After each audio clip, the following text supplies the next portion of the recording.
Hello everyone, my name's Aaron Christensen. This is Horror 101 with Dr. AC, celebrating classic horror throughout history with new episodes every Friday night. 1971 was a remarkable year for the female vampire. Seductive, dangerous, liberated, and deeply entangled in the contradictions of exploitation cinema. Tonight we're exploring a remarkable cycle of films from that year on both sides of the Atlantic that transform these immortal bloodsuckers into figures of erotic power and cultural tension. Daughters of Darkness, directed by Harry Kumel and starring the mesmerizing Delphine Seyrig as Countess Báthory, is a lush exploration of desire and seduction. Seyrig's aristocratic predator glides through the film with icy control, embodying both fascination and terror. From there, we descend into the psychedelic sexiness of Spanish auteur Franco's Vampyros Lesbos. Blurring the line between pleasure and danger, Soledad Miranda's Countess Carody embodies the era's collision with sexual liberation and commodified desire, inviting viewers to be seduced by her beauty, even as she wields undeniable and deadly power. Spain's horror boom continued with Werewolf versus the Vampire Women, directed by Leon Klimovsky and starring Paul Naschy, whose passion for gothic melodrama blended folklore, myth, and drive-in sensationalism. In France, Jean Rollin's Shiver of the Vampires takes a distinctly avant-garde approach, weaving eroticism and surrealism into a series of dreamlike tableaux filled with lace, fangs, and liberated flesh. Back in the US, The Velvet Vampire, directed by Stephanie Rothman, explores sexual liberation through an otherworldly sun-bleached lens, introducing Celeste Yarnell's desert-dwelling predator as both an object of fascination and a pointed critique of male entitlement. Finally, having launched the Karnstein trilogy the previous year with The Vampire Lovers, England's Hammer Studios continued to entwine Gothic tradition with escalating risque elements, with Lust for a Vampire and Twins of Evil, both filled with flowing nightgowns, heaving bosoms, enormous canines, and simmering puritanical repression at odds with the free love of the moment.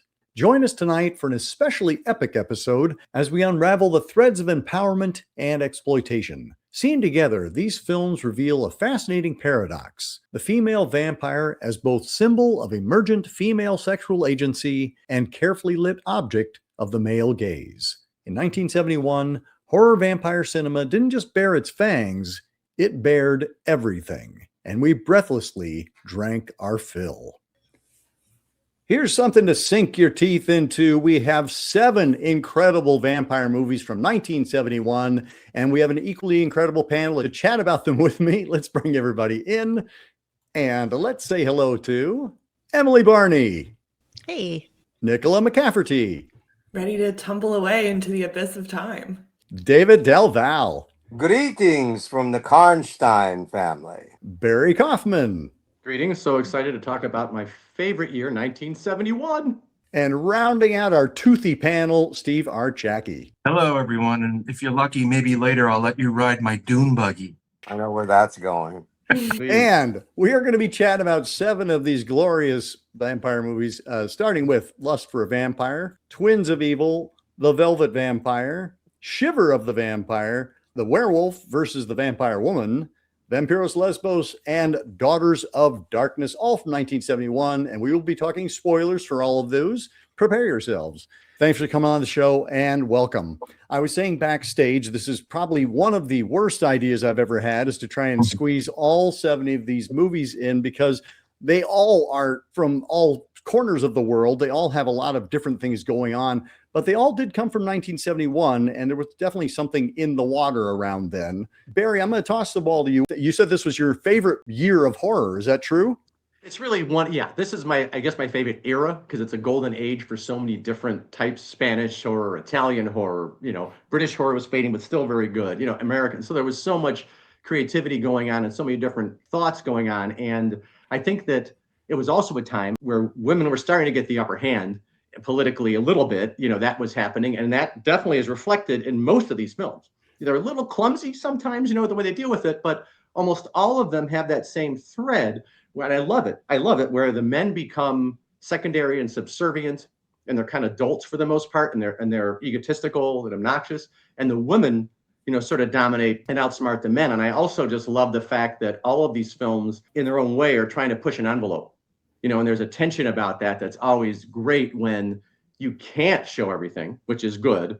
You want to show some things because you're pushed to do it. Hammer in particular, and a couple of these things, Paul Nash, he loved to, but he couldn't because of Franco. So he had to make these special versions. You can feel that. So I just love that tension in these films where the sexuality is brimming. It's not too explicit. So it's not to the point of like, oh, that's enough of that. It never gets that way.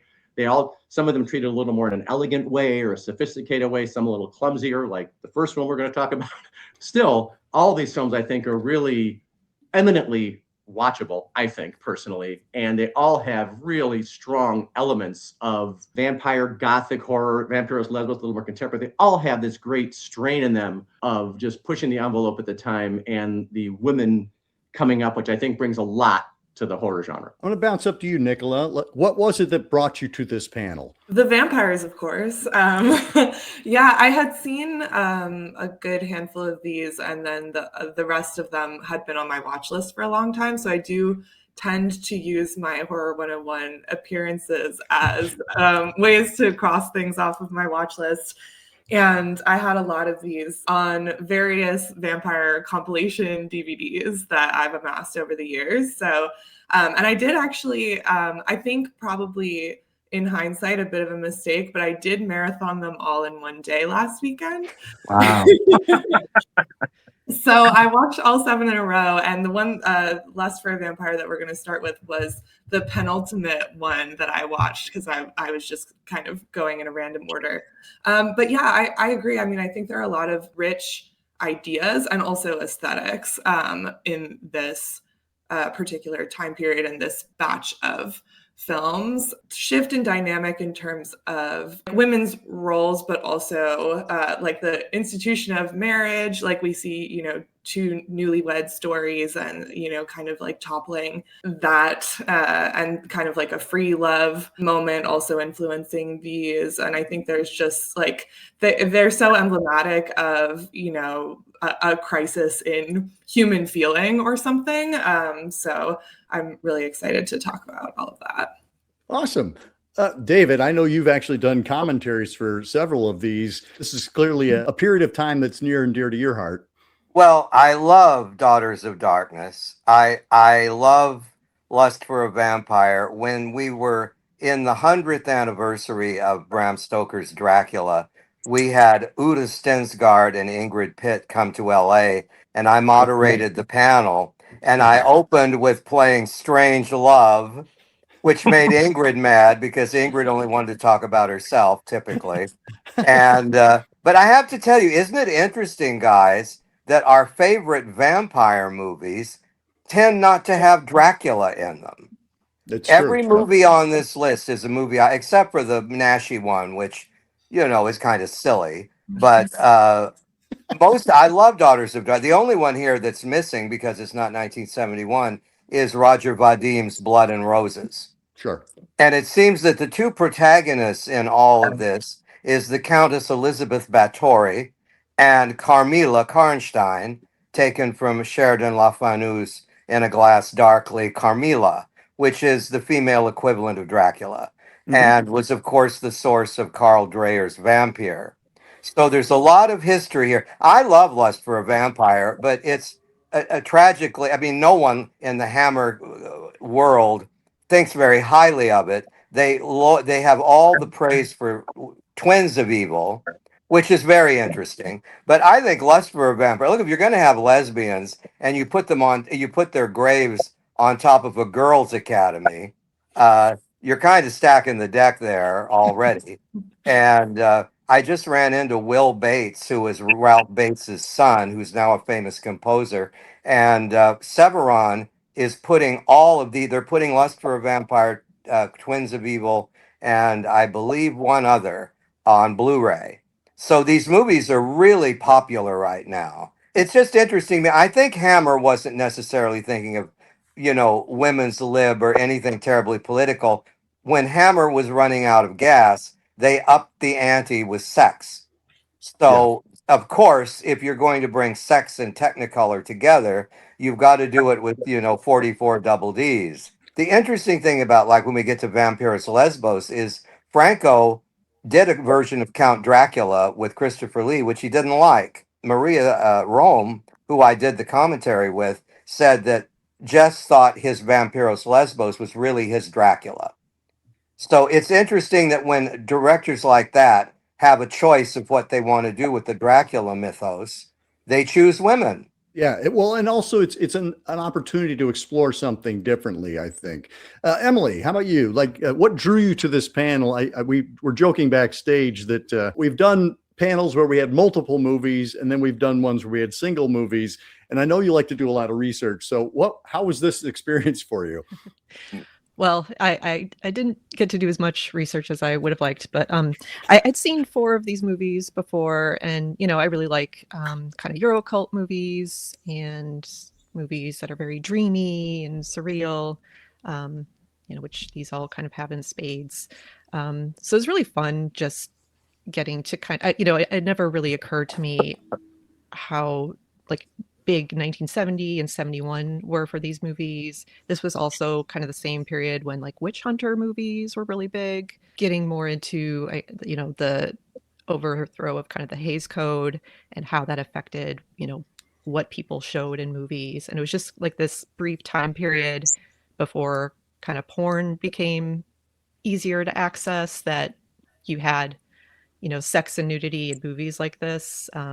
It could be used as an exploitative tool in some ways, but also in a very artistic and avant-garde manner in other films.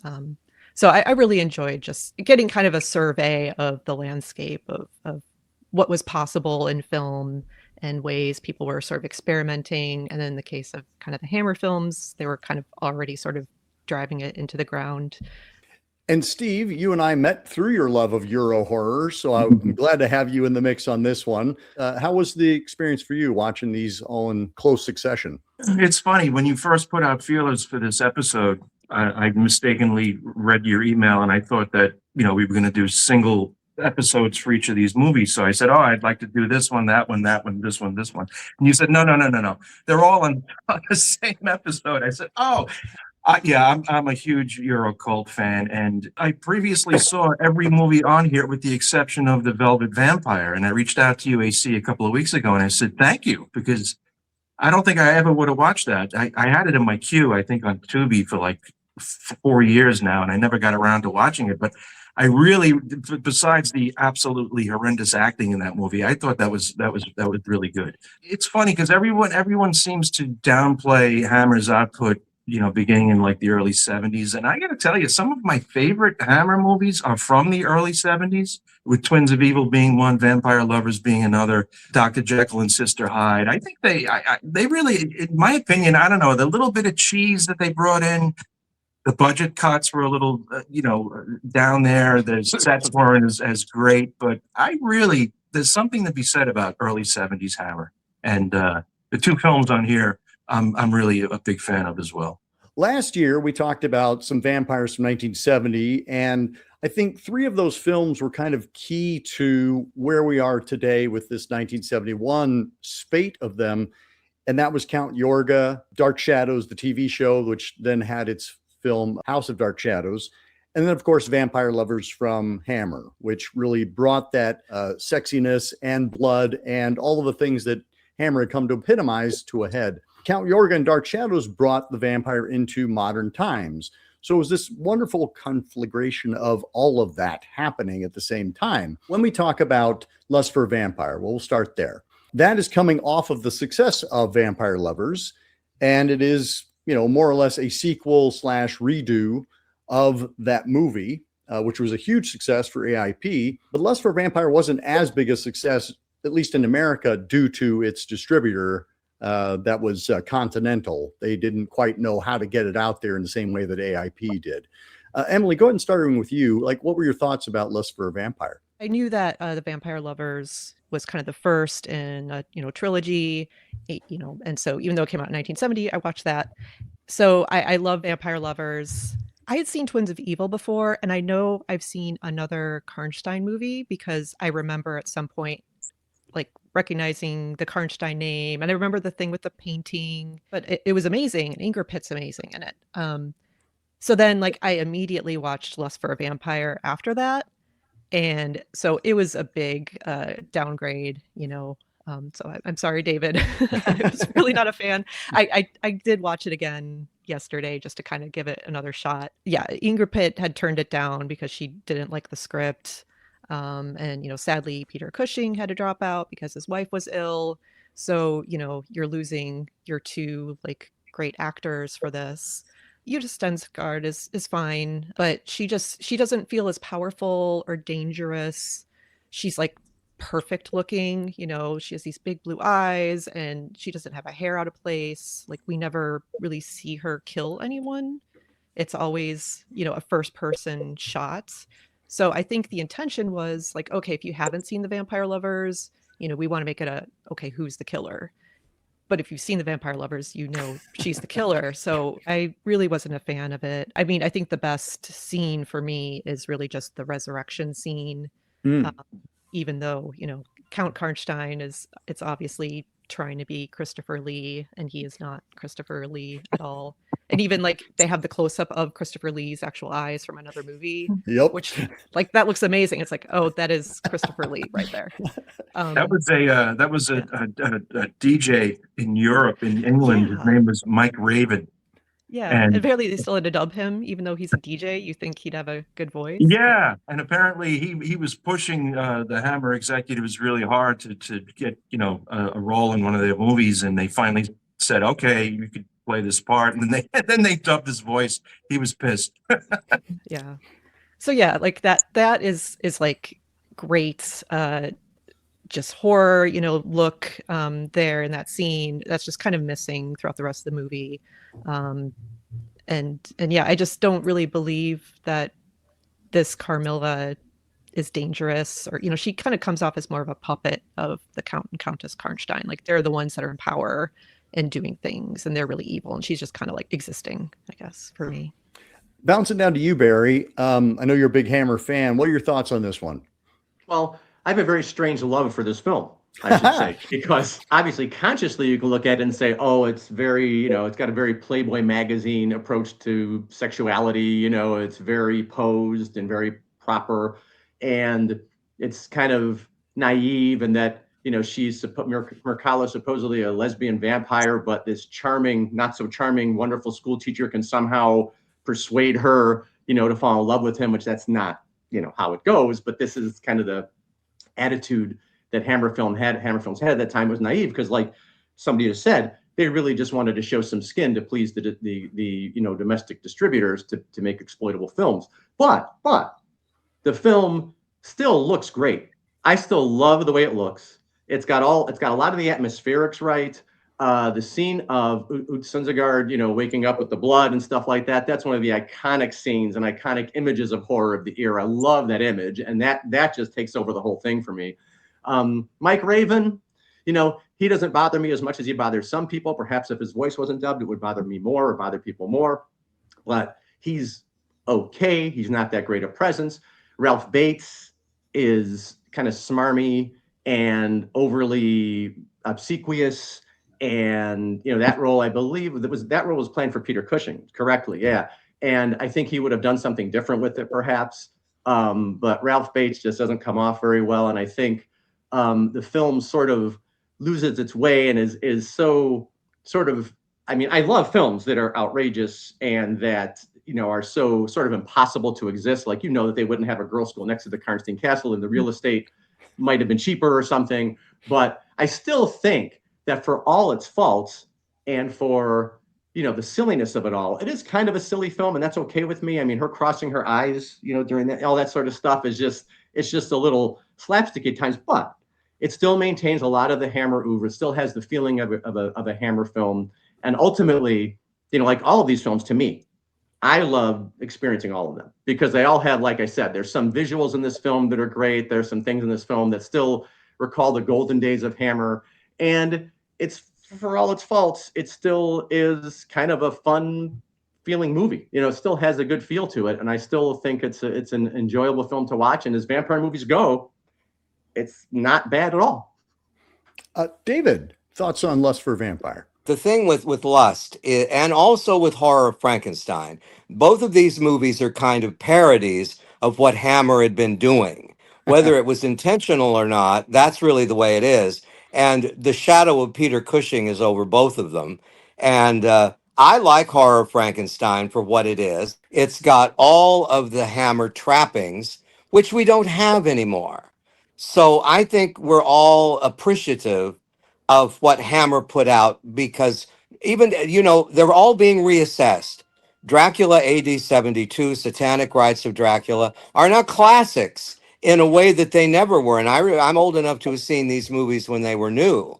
And yes, I mean, they're plot wise, between Tudor Gates and Jimmy Sangster and all the boys at Bray, they couldn't put the House of Hammer back together again in this. But Lust for a Vampire is part of the trilogy of the Karnsteins. Oddly enough, the Karnsteins would turn up in Captain Kronos Vampire Hunter, which is another one that you can either appreciate it or you can look at it for its shortcomings.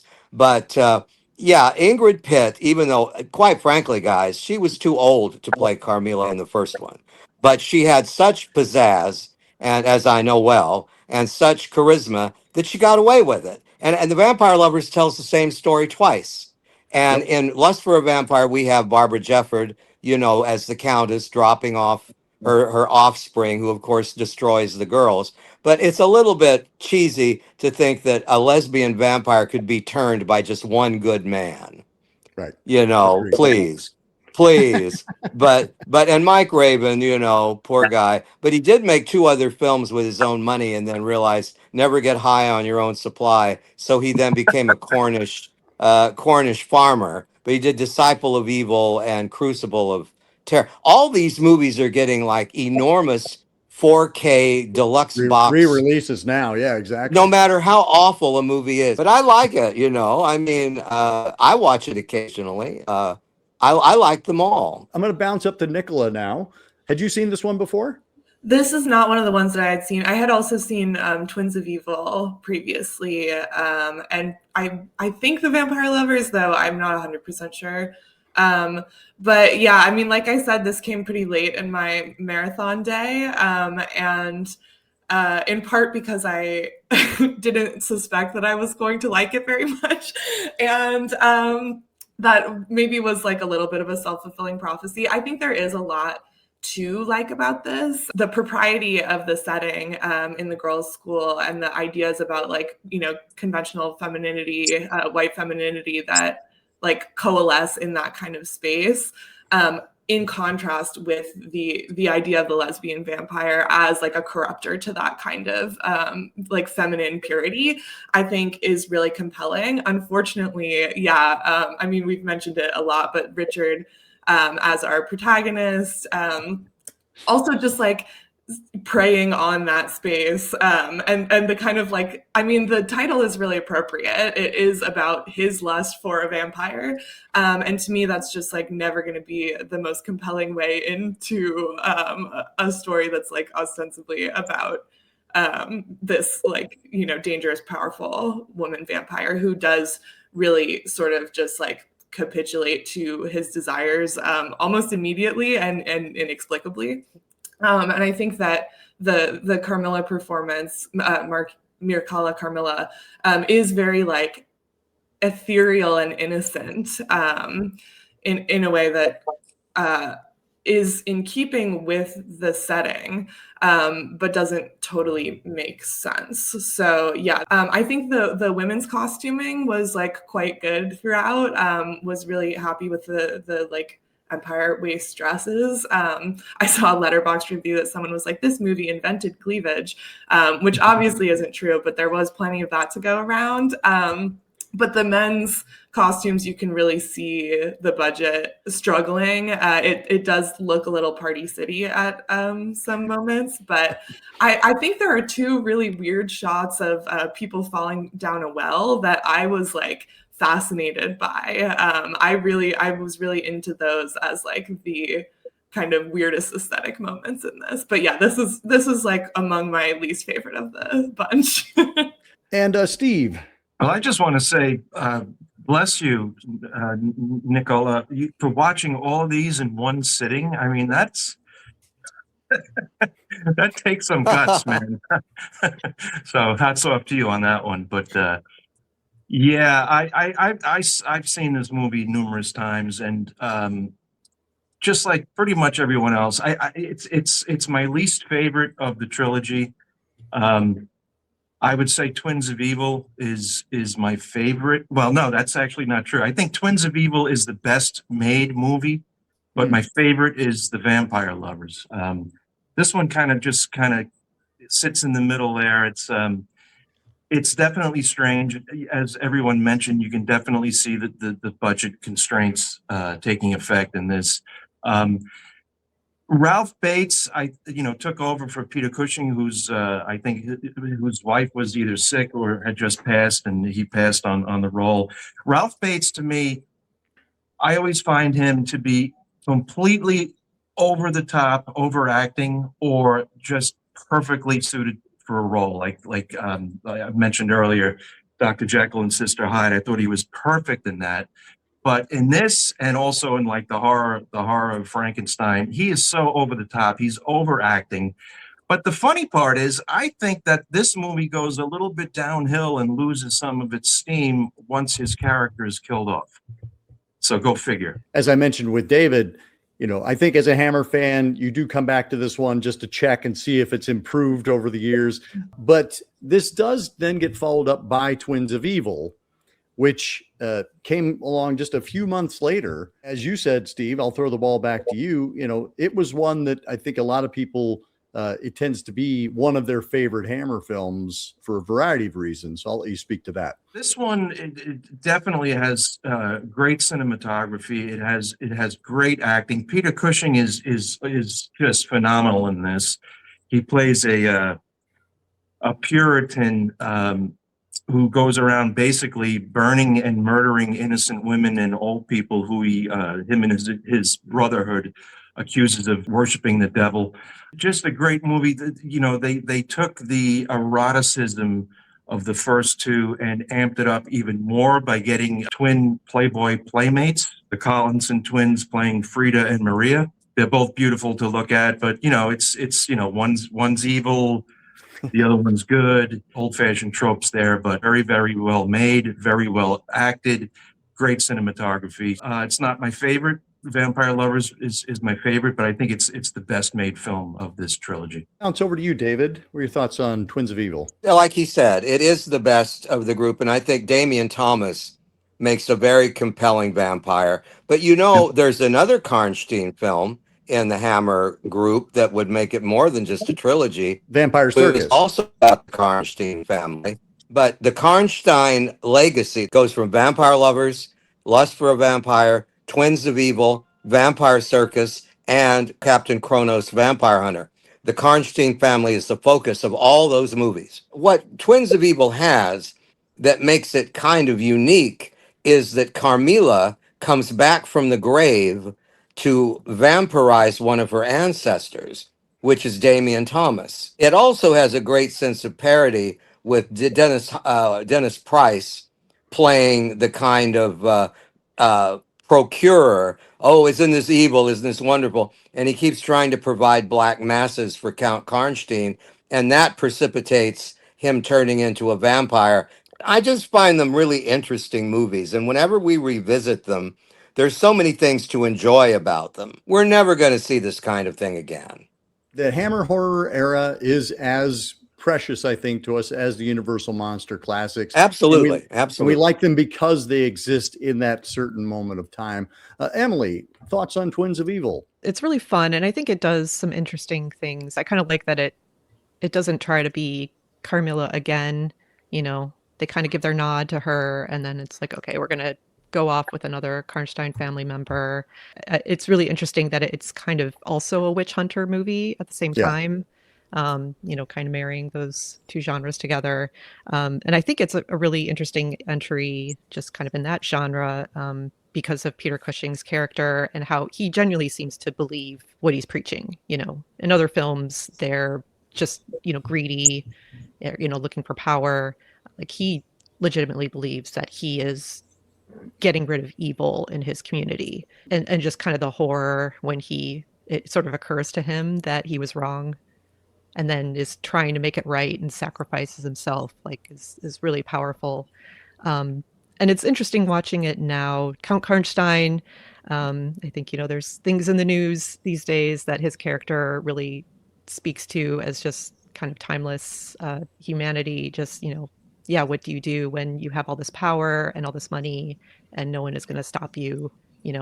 How do you enjoy yourself and find purpose in life? And he kind of goes down this path. And then just Frida coming in as she sees what her uncle is like and what this community is like. She's only there because, in that time period, she had to be. She couldn't be on her own. She and her sister clearly have some money. It's only because their father died. Like, well, we got to ship you off to be with your uncle. And so just her wish to kind of be free and liberated, just kind of watching her, she has these moments where, she sees her sister and it's kind of like, oh, maybe this is not the right thing. But then quickly is like, no, I want the power. So I really enjoy, it's kind of a lot going on in one movie. They're all very interesting kind of threads. So it's very unique, I think. And I want to just speak to something you were talking about just there, which is I love how the hypocrisy is pointed out, that it's very easy to go pick on the, peasant women and old men. But when it's somebody of actual power, there might be an actual cost to this to go up against that person. That's when they kind of start thinking, well, maybe we should, maybe we shouldn't. Again, speaking to today's times, that was something that definitely was resonating for me. I'm like, that's right. There might be a price to pay to actually do the right thing. Bouncing over to you, Nicola. I saw this a couple of years ago, predating a lot of my forays into my deeper dives into this kind of stuff. But yeah, Twins of Evil is, I think is really great. I think, having the twins, the good twin and bad twin, like sort of that like dualism is kind of mirrored throughout the film. And so I think that it's a really sort of thematically rich film, even at the same time as it's like, sexy Euro horror. And I think there are some really compelling shots before we enter into like the sort of pornier vampire realm, the kind of like fetishistic. There's like a interesting shot of like a very provocative candlestick grabbing and a really like a sexy like disrobing silhouette that's just like gorgeous. And so I think that those kind of things make this really special as well, where it's like, what can you suggest without actually showing it? And I think that that's something that Hammer does really well. It turns into, and I think towards the end it becomes less compelling to me, but it turns into a battle of like different forms of patriarchal control. There's the church, and then there's the aristocracy, and there's like the aristocracy as decadent, devoted to the pursuit of lust, and the church as sort of like regressive. And then, the solution, I guess, or the way out that's proposed is like, well, find a good and decent man who can balance between those two things in the character of, what's his name? Anton. His role within the film is really interesting too, because he's the only person who can ostensibly tell them apart. But then when it comes down to brass tacks and the twin swap has happened, and Frida's seducing him, he's like also blinded by his own lust, and it's only because of a chance encounter with the revelatory function of the mirror that he fulfills that role that he earlier said was making claims to being the only one who could tell them apart. So I think that the mythology of this is interesting too. That getting turned into a vampire relies on this sort of internal evil, and so the battle also for Maria's soul, the stakes are that like she'll die if she's bitten by a vampire, as opposed to being turned like her sister. So like Emily said, a lot going on here.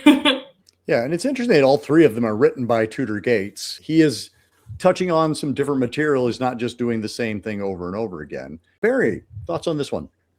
I hadn't watched it for quite a while, and I will say, in some of the context that you're discussing, it really got to me in a strange way. It really was disturbing because it's kind of like a gaslighting film in a way. Like Peter Cushing's character is gaslighting everybody, and I felt like he, going after these vulnerable populations and doing this with had no power to stop him is like what we were experiencing in Chicago with federal agents. Yep. And Peter Cushing was reminding me of Greg Bavino, and I was getting really like, somebody got to stop this guy. So I this time really disliked him, which he wanted you to do. It was very frustrating to watch that.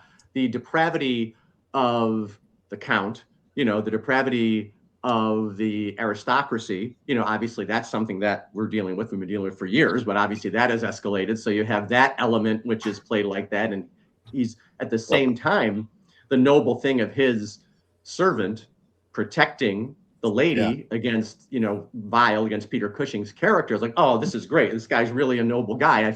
But he's not, so then that feeling changes. Nobody in this film, who's like in these positions of power is noble. They're all corrupted. And so it creates an interesting tension because usually a lot of these films do have a good guy and a bad guy, in this film, like you said, Nicole, Antoine is something of the hook for the good guy in a way, or somebody who's more grounded.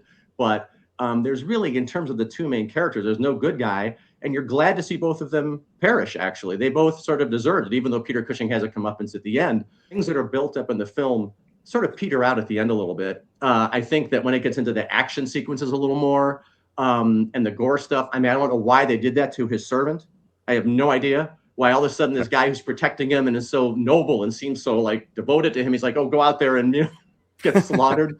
And there's also something that really took me out of the film a little bit, unfortunately, was the pantomime at the end of the film where the servant is telling Karnstein, like, with axes, with picks, with, he's like giving him a charades thing. And I don't know what that was doing in the film because that was so unnecessary. And then I felt so sorry for him. He got the goriest comeuppance of anybody, it's like Dawn of the Dead or something. So, I think they were looking to up the ante of that at the end of the film, obviously, and maybe like do a Witchfinder General, where Vincent Price gets hacked to death kind of thing or something like that sort of. So, but all in all, it's a dark film. It's mostly very serious. And I like that it takes itself so seriously, and it has other higher aspirations, I think, than just, an exploitation vampire film.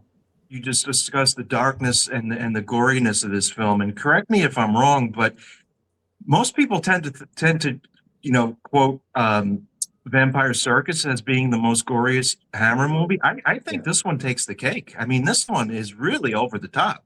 It's close. As it goes on, it escalates, definitely. It really does. I was shocked. Yeah. No, it's shocking. It is shocking near the end. It is. I agree. I totally agree. I did want to just point out that this is directed by John Hough, who would go on to direct things like Legend of Hell House and Escape to Witch Mountain and Return from Witch Mountain. He did The Incubus too. So he's just somebody with a really great horror resume, but he's also did cool things like Easy Mary, Crazy Larry, just a really fun, interesting filmmaker. One thing that jumped out at me this time is that when Count Karnstein is killed, he's not an ancient vampire.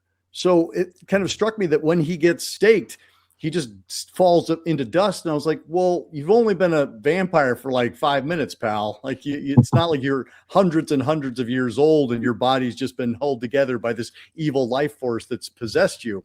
That was something that had never occurred to me before, but did on this time around. So I thought that was fun. Her ancient blood is running through him. There you go. And that just wore him out. It's like using the oil that doesn't fit your car.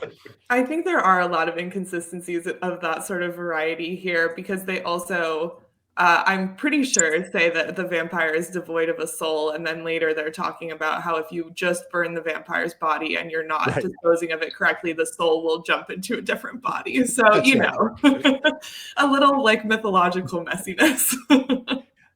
Let's zip across the pond just for a second. Let's talk about the Velvet Vampire. Because I think, again, this one was very much, Hammer was influential in this vampire boom, certainly in Europe and in America. But I like to think that Velvet Vampire is influenced as much by things like Dark Shadows and Count Yorga, the success that they had had on the state side of things. And I know that this was a new one to a lot of people, including myself. I had not seen Velvet Vampire. Barry, had you seen it before? I initially experienced it because I used to watch Super 8 trailer reels. And this was on the vampire reel. It was Velvet Vampire. And I was 12 when I saw that reel, or 13. I thought, this is something naughty that I should not see. So I've got to see this movie. I knew it was like, this is not, this is great. It looked really good. The trailers for all these films are excellent. And that one is super good. I got a hold of it later on a VHS copy of it later. And that was when I was probably 18 or so, or 19. And I really liked the films of Stephanie Rothman. I'd seen a couple of her other films, and I liked, they're low budget. So what? She works well with what she has. She's got a great eye, I think, a great compositional eye. And she knows how to deal with the characters. And so I really love the film. I think that the obvious thing is, okay, some of the performances are a little flat. I can deal with that because what she's doing is so much more than just what the film appears to be. And I feel sorry for her because I know she always wanted to make these more artistic films, but the only way she can get the gig was to make exploitation films, so she had to find the happy medium. And I think with this film, I think she does a great job of that, actually. I mean, obviously the production is rushed. There's elements that don't gel because of the production is so rushed. I think this film was made for like $150,000 or something around there, $100,000, super cheap. The desert setting really distinguishes it. This film is distinguished from many vampire films, other later vampire films, Near Dark and some, whatever, had a desert setting. But I think this film actually does it best in terms of her photography and the isolated, decaying feel she gets from the desert. I think it's great.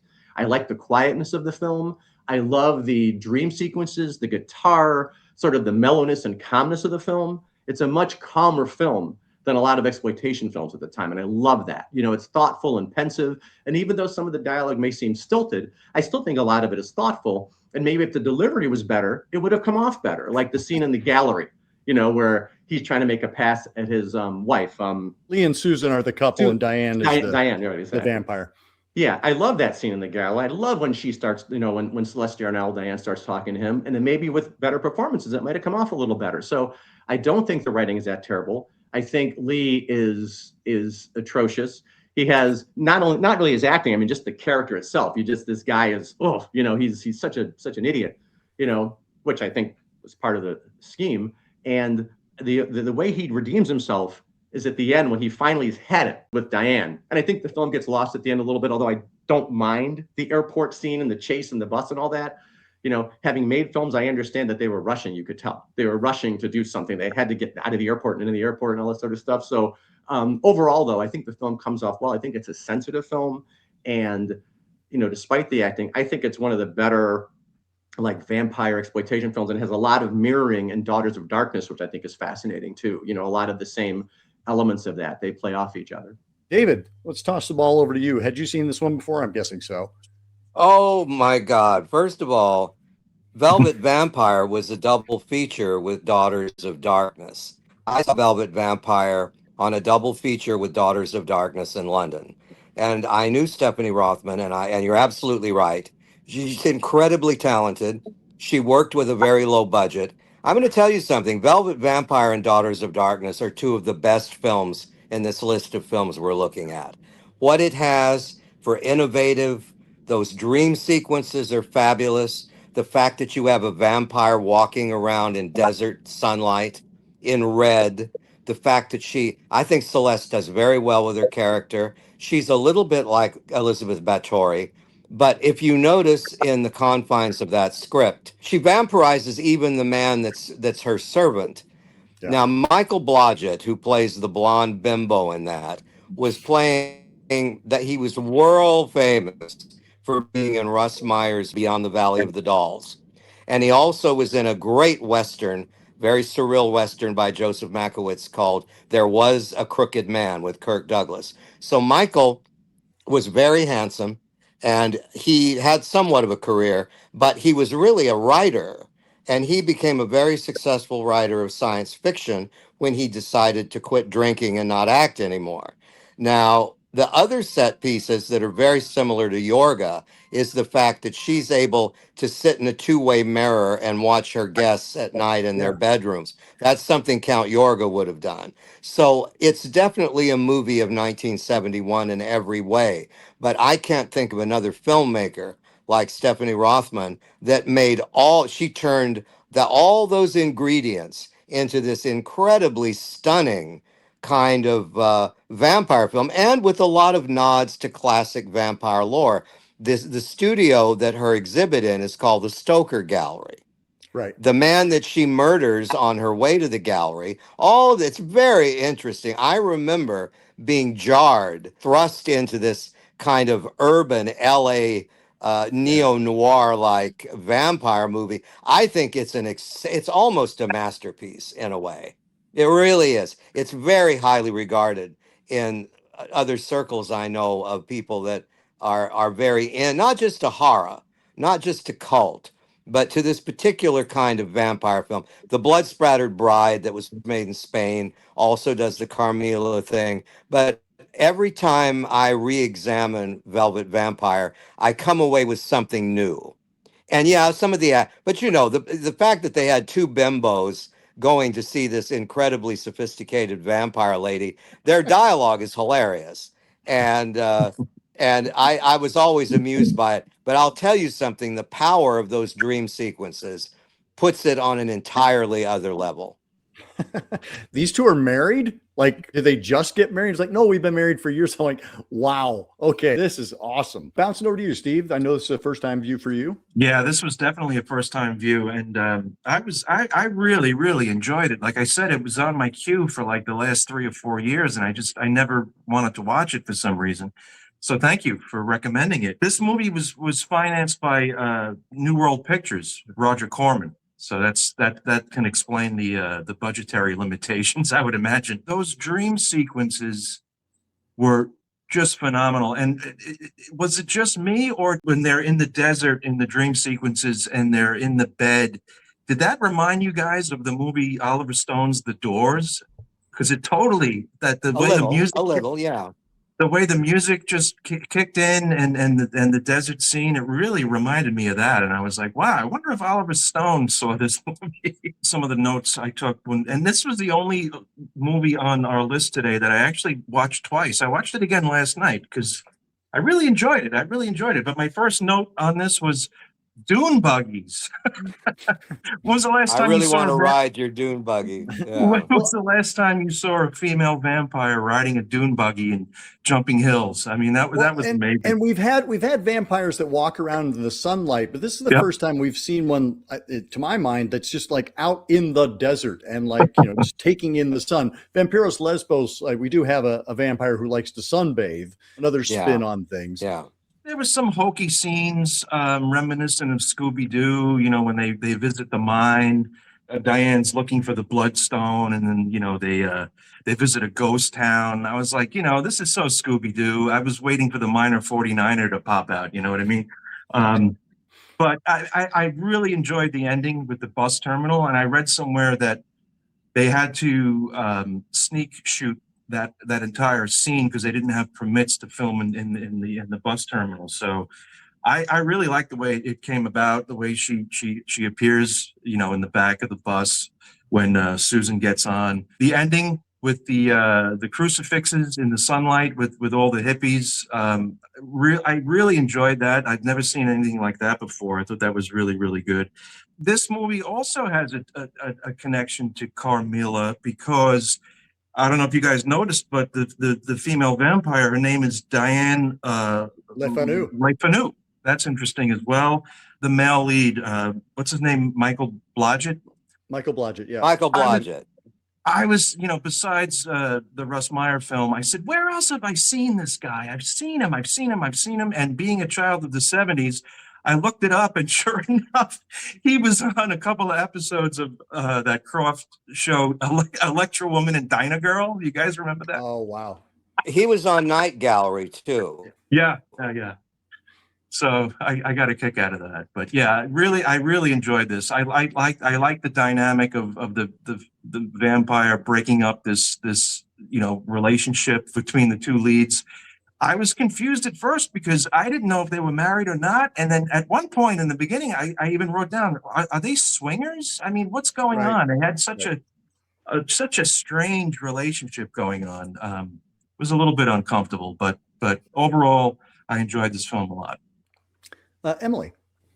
I saw it a couple years ago for the first time and really enjoyed it. You know, for all the reasons everyone has said. At first, it really seems like Diane is going after Lee and Susan is just kind of this annoying third wheel. But then she moves on from Lee and is trying to get with Susan. And, you know, you have to wonder, was Susan always her original target? And she's just manipulating everyone to get what she wants, or is she just like pansexual and had her fun with Lee and is just kind of moving on to the next victim. So that's kind of an interesting thing to think about. I haven't really decided which way I want to go with. Neither is she. No. I like this movie a lot more, I think, on its own, because it's doing very similar things with Daughters of Darkness and Vampyros Lesbos. I've heard it, I think it was David Pyrie called it the honeymoon triangle, where, the vampire is breaking up this couple on either newlyweds or a young couple. So I think it's maybe less successful for me when I compare it to those movies directly. But it does have a great kind of American sensibility, being in the desert. And as everyone has kind of mentioned, the ending, I kind of like to think of, what if I was a bystander and then I see this woman with a crucifix being like, hey, everyone get a crucifix, how it's just insane. Like, it's interesting to think, like, watching these movies, just kind of like the thrall that vampires have over the people kind of in their orbit, and how there's this sort of psychic manipulation happening. So I wonder if it is just because somehow people have recognized, just the presence of Diane, that they're kind of okay with being like, oh, yeah, I'll grab a crucifix here and attack this strange lady. But yeah, it's a really fun movie. It kind of made me want to do like a Charlie Day style, like poster boards with string and pins, like, okay, which one came first? Who was influenced by what? Because I read, I think on Wikipedia, it mentioned the producer like specifically wanted to make this because of Daughters of Darkness, but this came out like 6 weeks after Daughters of Darkness. So that can't be true.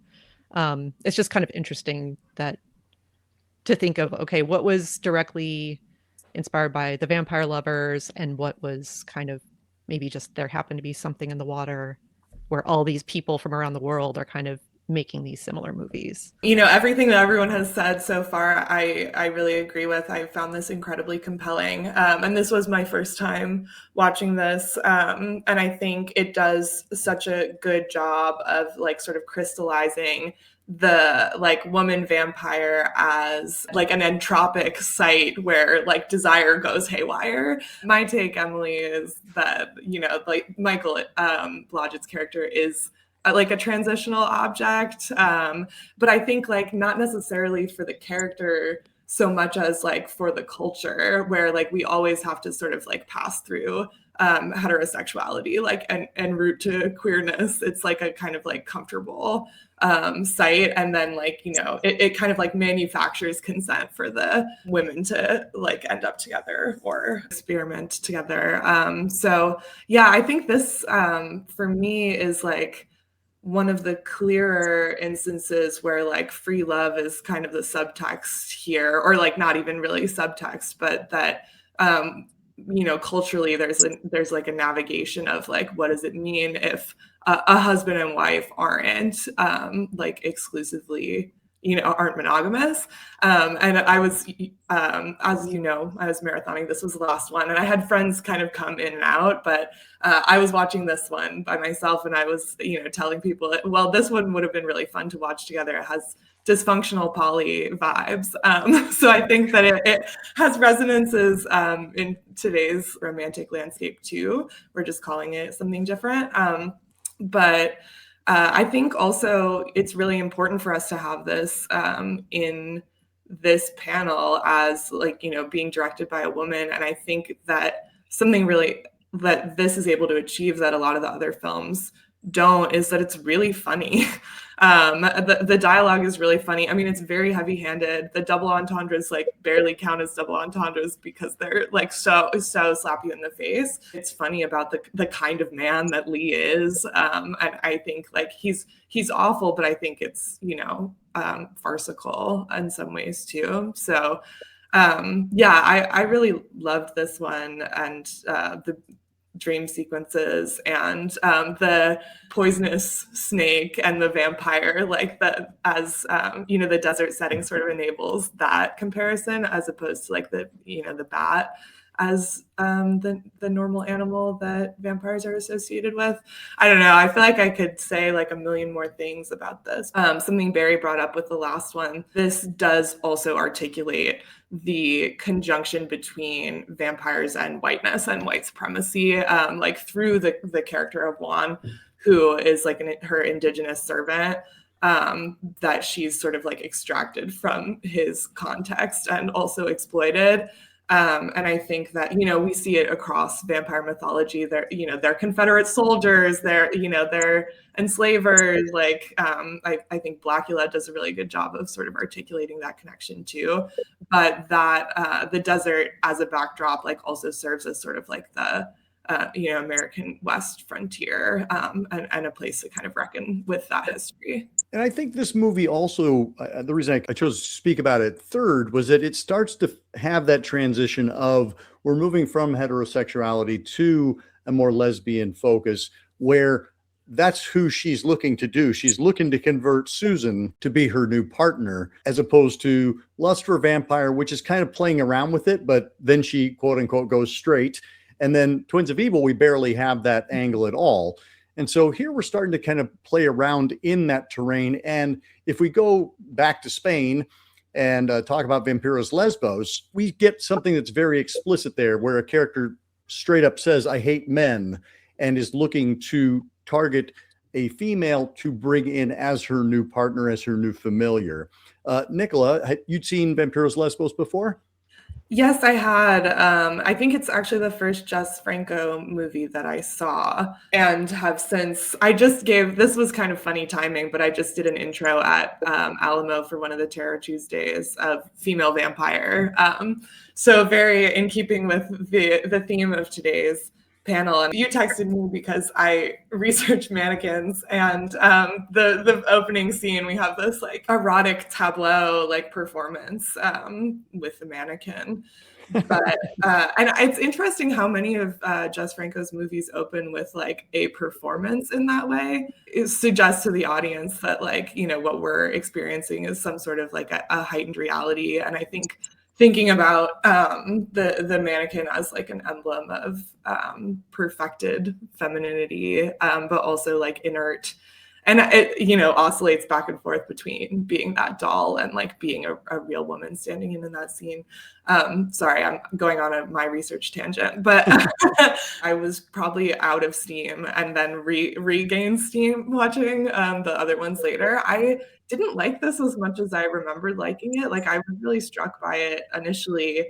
I have my own DVD copy, which doesn't necessarily mean that I loved it, but didn't maybe wow me as much as it did initially. But this is, top tier Franco. A good, moment for us to like move into the more explicit lesbianism. It's in the title. I had a birthday party a couple of years ago that was vampire themed, where I was playing this on the TV, and someone asked me what was playing, and I said, "Oh, Vampyros Lesbos," and they were like, "Well, I can tell, but what's the movie?" Which I think sums it up pretty well. This is one that I was renting, purely from a prurient standpoint as a younger horror fan, and I was like, "Fantastic! You get to see some lesbian vampires." And the memory that keeps coming up for me is less of that and more of a scorpion, because we spend a lot of time looking at that scorpion creeping along the poolside. And I think that kind of speaks to the magic that is Jess Franco, that he gets you in this way, but then he's going to throw some different imagery at you that will land. And boy, the soundtrack for this one, I mean, I don't know how it sits with everybody else, but it is truly one of my favorite horror soundtracks. Let me bounce over to you, Steve. I know this is a favorite of yours. Yeah, I second that. That soundtrack is absolutely amazing. The thing that struck me is it's basically, if you really watch the movie, it's Franco's take on Dracula. Like you said earlier, I guess he wasn't happy with the Christopher Lee version, so this is basically Dracula. Our main heroine, Linda, she works for a law firm, a Turkish law firm. She's going over to seal some documents. I think there was an inheritance, and she's taking care of that. And then you have the seduction, you have the gaslighting, you have numerous Renfields in this. I really like the take on it, and it's funny. I think this movie has Dennis Price in it, which I think he's the only actor that appears also in Twins of Evil. So Right. I thought that was funny. Great score. Jess Franco shows up in one of his infamous cameos, playing Mamet, who's just a real creep of a guy. Just an all-around fun movie. I really liked it. That's really basically what I got. Barry, how about you?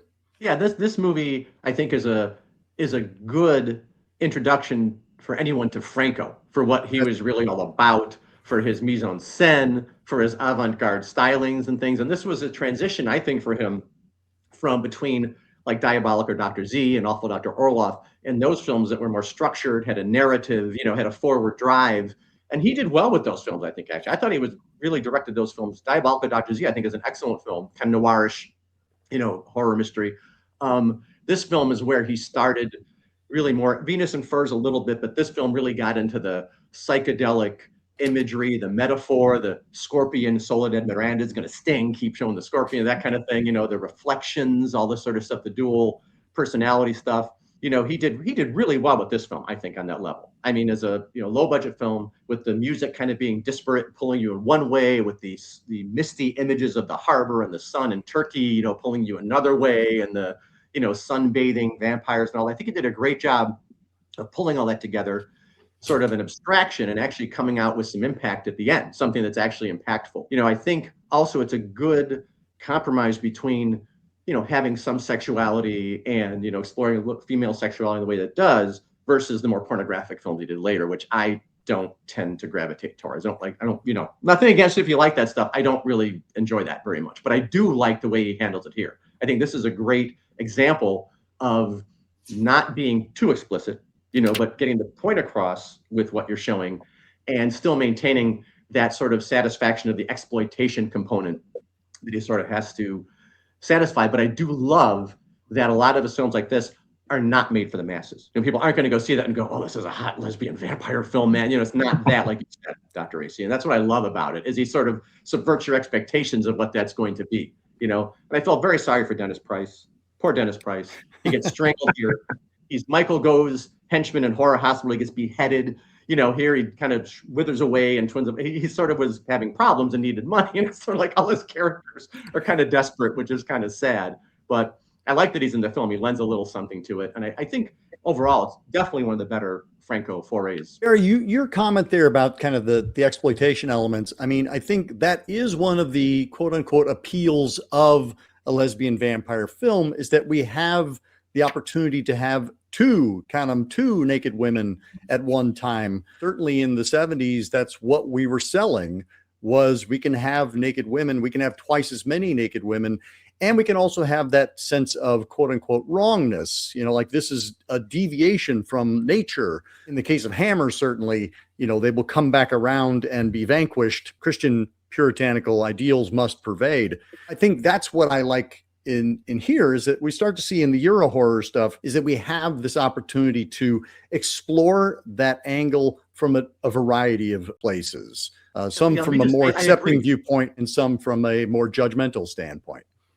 I agree. And one brief thing that you point out, which is absolutely true, this film is also great because, unlike Hammer and even The Velvet Vampire to some degree, this film is much freer in a sense with that feeling of the sexuality and nudity. It's not quite so choreographed and planned feeling, and like, every little second we have to be careful because of the way Franco shoots. But I do think that's a great point, that he's finally kind of liberating that sense a little bit in the exploitation cinema. David, bouncing over to you, and then we'll go up to Emily.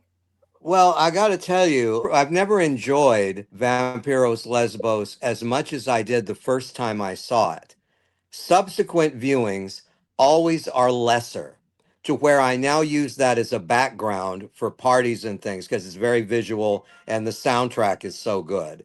But I don't know what it is. I maybe she can come up with a better idea than me why it doesn't sustain itself once you've seen it the way it does. Now, for me, Franco, well, my God, Franco he's the only director in cinema that's a genius and a charlatan at the same time, because he made the most awful movies anyone's ever made, even making them in his hotel room there at the end. Necronomicon or Succubus Venus in Furs, the two black and whites, Gritos de la Noche, Screams in the Night. Those are great films. It's like Picasso. Yes, he can paint, but he also goes off into his surreal blue period. But I'm not gonna make Franco like Picasso. Why did I do that?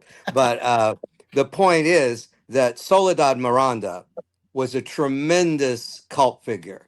She Yeah. was beautiful. She was enigmatic. Even Christopher Lee said when they were doing Count Dracula, she was the best of his leading ladies in terms of what she gave him. And Franco would go through, I mean, we've got 300 other movies of his between now and his death where he toyed with these different ideas. But when Miranda died in a tragic car accident, his muse was gone. And maybe that was the reason his movies kind of fell off a cliff after that. It's an interesting movie in terms of what he could do with making horror movies in the daylight. And one thing you have to realize, he didn't have a place to live. All these locations where he shot these movies is where he lived. So he would choose the most gorgeous palaces and abandoned islands and things to make a movie, and then he'd live there for 6 months. You mentioning Soledad Miranda, I mean, if people enjoyed this film and enjoyed seeing her in it, they should also check out another Franco collaboration, She Killed in Ecstasy, which came out, I think, the same year. if I'm not Absolutely. mistaken. That's a great one. Yes. Bouncing up to you, Emily. I saw this a long time ago. Female Vampire was my first Franco. It really hooked me. So then I kind of went down this Franco rabbit hole. This kind of like blurred together with a lot of them. So I was really glad to revisit it because I kind of had the opposite reaction where just every time I watch it, it just gets better and better for me. And I watched it again yesterday, like on my laptop, and I just kind of had to stop and take screenshots like every few minutes because like every scene is just gorgeous. And her house, there's that like textile art piece, like the sort of blood red yarn dripping from the ceiling is just incredible. So yeah, it's just beautiful. And I love how it's just the women are in power, you know, the male characters are just kind of there and they're trying to be the saviors, but they're not. Linda saves herself twice. The character of Mehmet is really interesting. You know, I mean, any Franco performance where he likes putting himself in as kind of the weird, creepy minion character. And so he shows up here. And something that had kind of occurred to me watching this is that, you know, these movies can be seen as empowering to women, but also kind of comes across as playing into kind of the anxieties of men. Like, you know, these women can have careers and can get divorced and be more liberated. And, you know, this female vampire, you know, lesbian coming and tearing our marriage apart. So in a way, they kind of can have this sort of regressive aspect to them. But, you know, here you have Mehmet who, you know, he's mad because Countess Carity has like made his wife insane and taken her away. And he wants to regain his power by kidnapping women and making, you know, having them tell him they love him before he kills them. Like, well, you know, someone else took my wife, like I want to be the one to take her away. And then Linda comes and outsmarts him and kills him. People dismiss him as like this exploitation director, but he has so much more going on, you know, his plans for this, I think, and that just speaks a lot to it. I kind of toy with this or Daughters of Darkness being like my favorite of all of these. I can't quite decide. They're similar, but also just so different in their approaches as well. So they're really fascinating to pair together. When we covered Count Dracula, just Franco's Count Dracula last year, there was a lot of commentary about how Jess would get bored. You know, in the middle of his movies, he'd already be thinking about the next two movies that he wanted to make. And it feels like this one has just enough down and dirty quality to it that he can get it all on. He can keep his attention focused on this movie for the duration of the filming. Like, this does feel like he carries this one all the way across the finish line. It doesn't just kind of peter out at the end in the way that Count Dracula does. He is both that. He is the hack and the genius.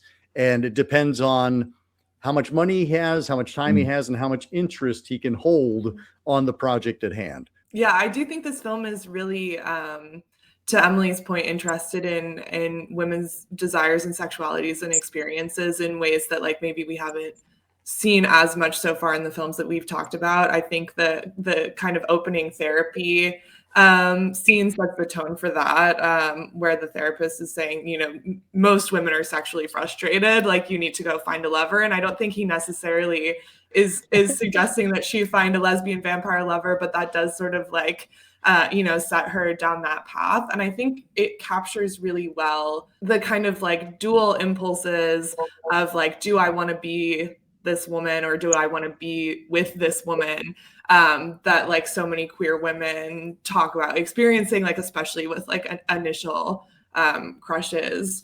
So I think that, you know, the like obsessive, possessive, and the like switching back and forth between like, am I her, is she me, like who has the power, she's in me, like all of that kind of psychosexual, like contemplative backdrop and context that's happening in this film is incredibly compelling to me. You know, at the same time, we have the specter of male violence, in a way that I think does sort of like play into ideas that like, well, women are only with other women because of bad things that have happened to them with men. This movie makes a case for all sorts of bad things that can happen with men and for the solace of, you know, women, but also like the kind of dangers of that kind of obsession and losing yourself. And I don't know, I mean, I think there's a lot there. How much of that is like something that we can attribute intention to, or it's just like something that's like happening as part of a like exciting and titillating and compelling exploration of women's desires. I don't know. I was just going to point out, and I agree with that to the extent that I'm not sure if the portrayal of most of these men as like creeps and dullards is intentional to do that, to play off of and say, oh, of course, as a man, I look at, oh, of course, you'd rather be with that woman than this guy. You know, I don't know if it's that simplistic or if they're trying that, but it does sort of come off that way less sometimes. Although in Vampyros Lesbos, it does like, that's a choice, you know, that you're actually going to make and, you know, eschew the man, get rid of that and go with the woman.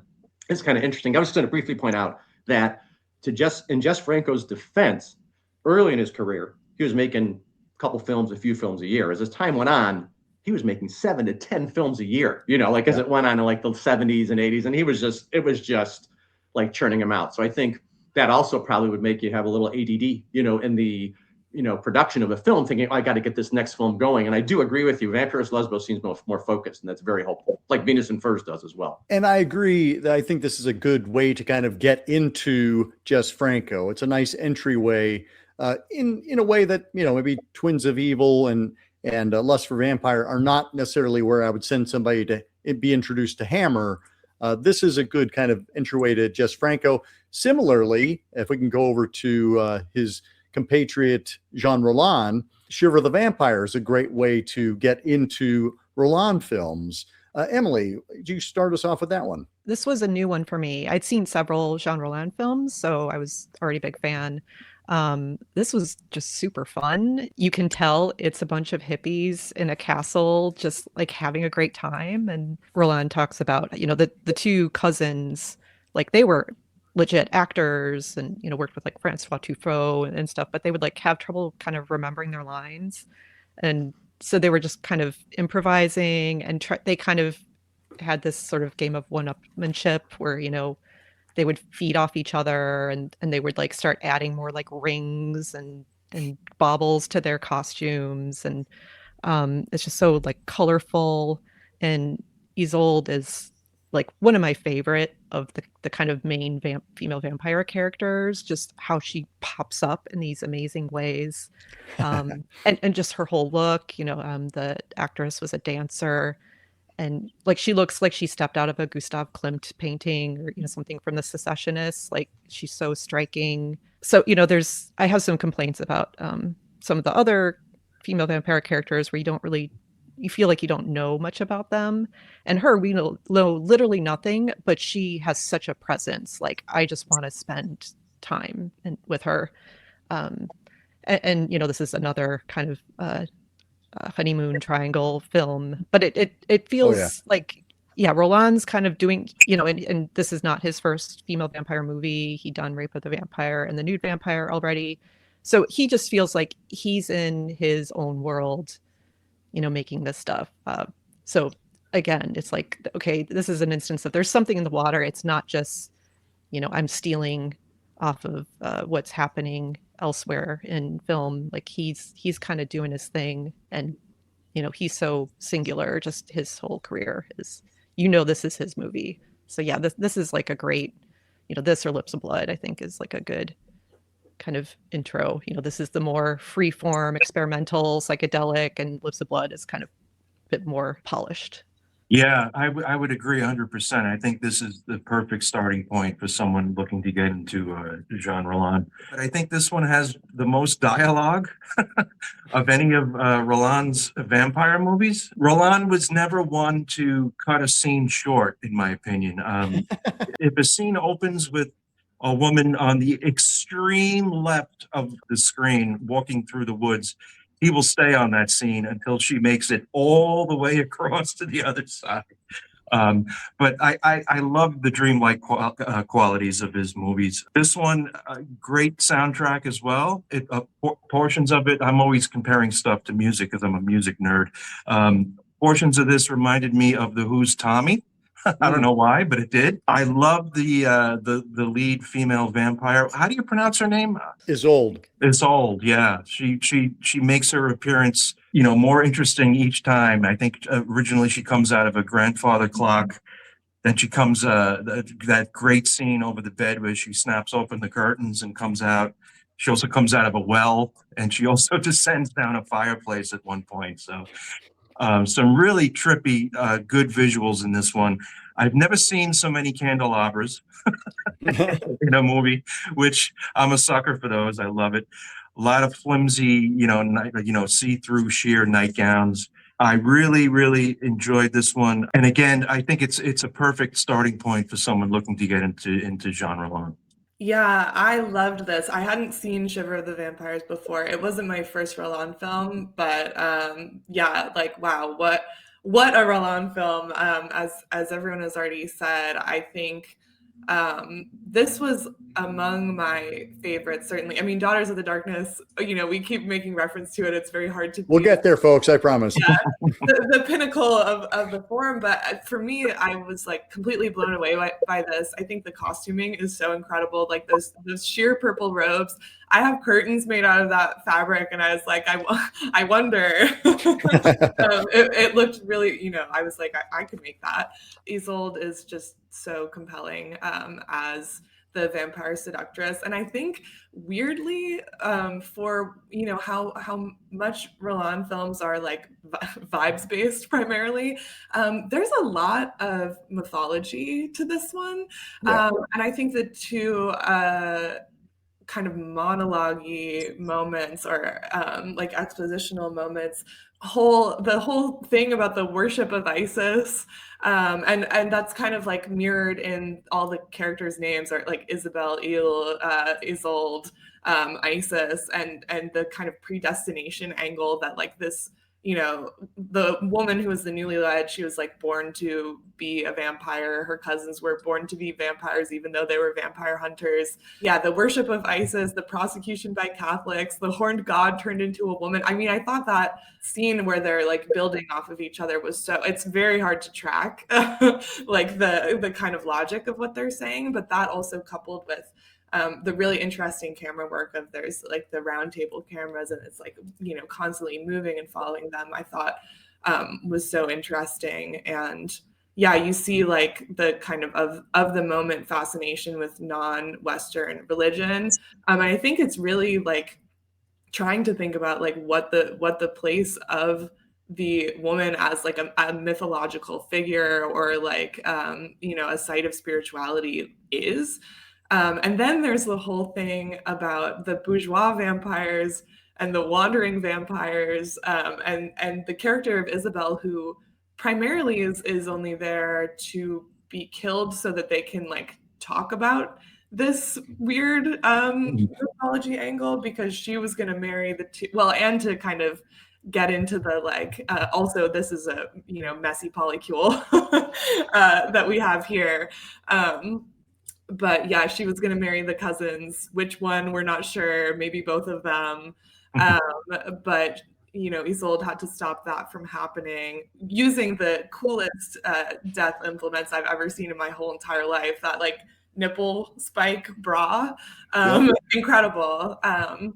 But yeah, because Isabel could have potentially born them children, and then they would have been initiates instead of bourgeois vamps. I don't know. I mean, like there's all this class stuff that's happening. I think vampires, like very often we're thinking about class and aristocracy and you know, whiteness and heterosexuality, like all of those things as sort of working in tandem with one another. But this has like such a beautiful and tragic ending too, with everyone, you know, Antoine trying to steal his bride away, even though they haven't consummated their marriage. Like they end up on a beach, the light is coming, similar to Daughters of the Darkness. He's just desperate, but you know, she's kissing her cousins, and they all burst into flames. Yeah, I think it's hard to say anything like super coherent about this because it's just completely bananas and all over the place, but I had a blast. I was just going to say, listening to you kind of like distill the plot, I'm like, where were you the other night when I was watching this? Because I'm like, I don't know what's going on anymore. I'm curious, where did this fall in your marathon? Like, where did this? Right in the middle. Okay.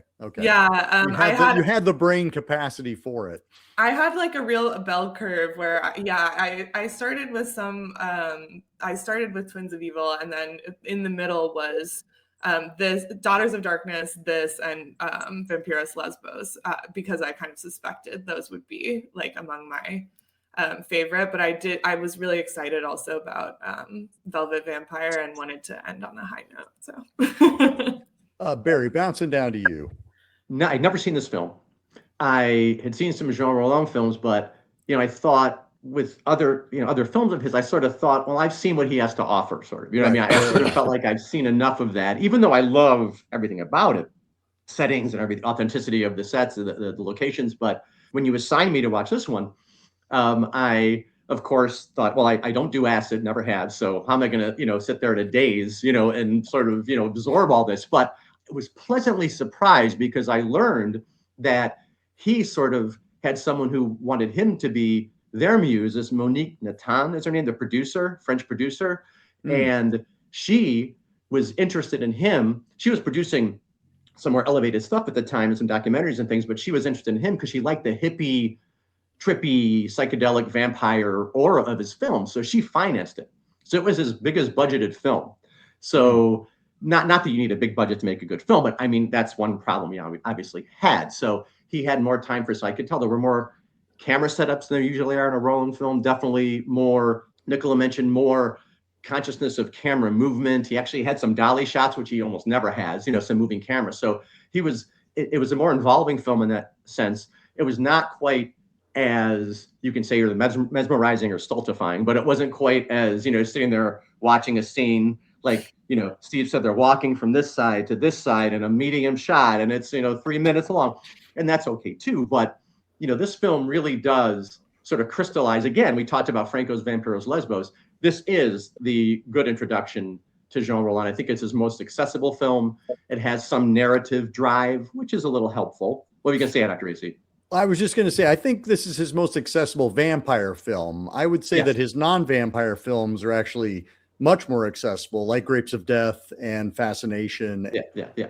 No, that's a good point. That's a valid point. As his vampire films, which there's a few, this is a good entry point. I think I really did like the foppish cousins and their sort of Gilbert and Sullivan little chorus they did together when they put their heads together and they're talking to each other so quickly. And they're, you know, he has a sense of what he's doing. He doesn't take it too seriously, although some of it is very shocking and serious. I like the changes in tone in the film. And definitely, I think of all of his vampire films, this is great. And of course, my favorite thing, as you know, Dr. Racy, one of my favorite things is the authenticity of the film locations and the use of those locations. And definitely he's got the eye for that. And you can tell his love for that, the way that he just when I hear him on commentary, it's all he talks about. Oh, her body was beautiful and the castle was beautiful. I love the castle. So his love for that to me does shine through, and I can feel it. So I really did get the sense of that in this film, and it really made me enjoy it that much more. Living Dead Girl is the other one that I'm a fan of. David, what are your thoughts on this one, Shiver the Vampire? It's the location. It's the set design. It's the fact that he's lucky he's living in France, where you can totter about the countryside and find these abandoned chateaus, which are gorgeous, absolutely gorgeous to film in. But my only problem with Rollin in these movies is they can become incredibly boring because he doesn't move along fast enough for me. He's too languid. And I think part of that is his obsession with Kenneth Anger. So it's all there, the foppish aristocrats, the candelabras, the chain link costumes, all of which come from other things. But Rollin is an interesting director. I think Grapes of Death is an interesting movie, but the vampire stuff is what put him on the map. Right. And when I first was introduced to him, I really wanted to see what he could do with that. And for the most part, it was fine. When you're seeing these in a theater, I had to take a couple of breaks. It was just trying my patience too much. I tend to think I'd rather have drinks in a Rollin club than have to go through one of the movies that once you've gone through them, then And to me, movies are like music. If it's really great music, you'll go back and watch it again and again. And sometimes not so much. Sometimes if you want to introduce people to vampire films, you can't get better than the ones we've been talking about here today. So we're going to just jump over, having explored some time in France with Jean Rollin. Let's go back to Spain and talk about The Werewolf versus the Vampire Woman, which could also be a nice introduction to Paul Naschy films, which is, again, another genre unto itself. I feel like Jess Franco is a genre unto itself. Jean Rollin's a genre unto itself. And Paul Naschy is certainly a genre unto himself as well. Barry, would you give us a little introduction into Werewolf versus Vampire Woman? Well, Dr. AC, you know how I feel about Paul Naschy. I'm probably the only one on the panel, but probably the only one in the universe. I've screened a few of his films. And when I had that screening of a couple Naschy movies and a couple of Giallos, a prominent person who programmed films in Chicago said, "Oh, I love the Giallos you program, but I don't watch Paul Naschy movies." And I can understand that in one sense because, this film is really the beginning of the golden age of Spanish horror. Paul Naschy really did kick it off. I mean, he gets credit for that. This film was a big international success. Paul Naschy had been in a couple of other werewolf movies that he wrote, but the director of one was terrible. The initial one was, Sam Sherman imported it and cut it up and everything. So this film was his purest film to get a release in the United States. It was edited in the form of Werewolf versus the Vampire Woman. So I watched it as Shadow of the Werewolf because I don't like those edited American imports, and I don't like the dubbing, but I watched it dubbed anyway, of course, to see. And the dubbing, it detracts from it. But Paul Naschy himself, he obviously, started out with the Universal horror films when he was 12. He saw Frankenstein meets the Wolfman. And I have a book where he was making sketches from the movie when he was younger and things like many of us did, and he was so excited about Universal horror and classic and gothic horror. For me, that comes through in these films, starting with this film. He made really, really some excellent, to me, better and better films over the next 6 or 7 years. And he made a few good ones after that. But this was the start of his whole canon, sort of where he had these themes of Elizabeth de Báthory, these ancient people coming and exploring ruins and places they shouldn't go, and characters coming back, from the ancient times. And I love what I love about Paul Naschy. I love about this film. Yeah, sometimes it's awkward. The dubbing definitely makes it awkward. His scripting at this point was still a little awkward. His performance was a little laconic, as himself, as the werewolf, obviously. He, it's pretty enthusiastic. But he creates, for me, that connects with me. And we talked about this, Dr. AC, with not to go too long, but the original Godzilla films, either you get that or you don't. You connect with that aesthetic. You connect that part of your mind when you were a kid that appreciates that, can still connect with that or not, the universe. It's the same thing with Paul Naschy. He has such a passion for the horror genre and is so steeped in it and wants to have all these iconic things going on from horror films of the past and his own spin on it, that to me, that's enough. His enthusiasm and passion for the genre comes through in these films, and I love that. And Liam Klimovsky is a really pretty good director, actually. He doesn't get a lot of credit. He made 9 films with Paul Naschy, and he has some wonderful scenes in this movie. I love the slow motion stuff. I love one part where the secondary vampire, not the primary character who Paul Naschy is in love with, but her girlfriend, her friend, Genevieve, it meets Paul Naschy in the cemetery, and Paul Naschy is about to do her in. She turned into a vampire, and that music and that little cacophony of laughs and things, and she just pulls her hair like this in slow motion, across her face, and Klimovsky zooms into her eyes.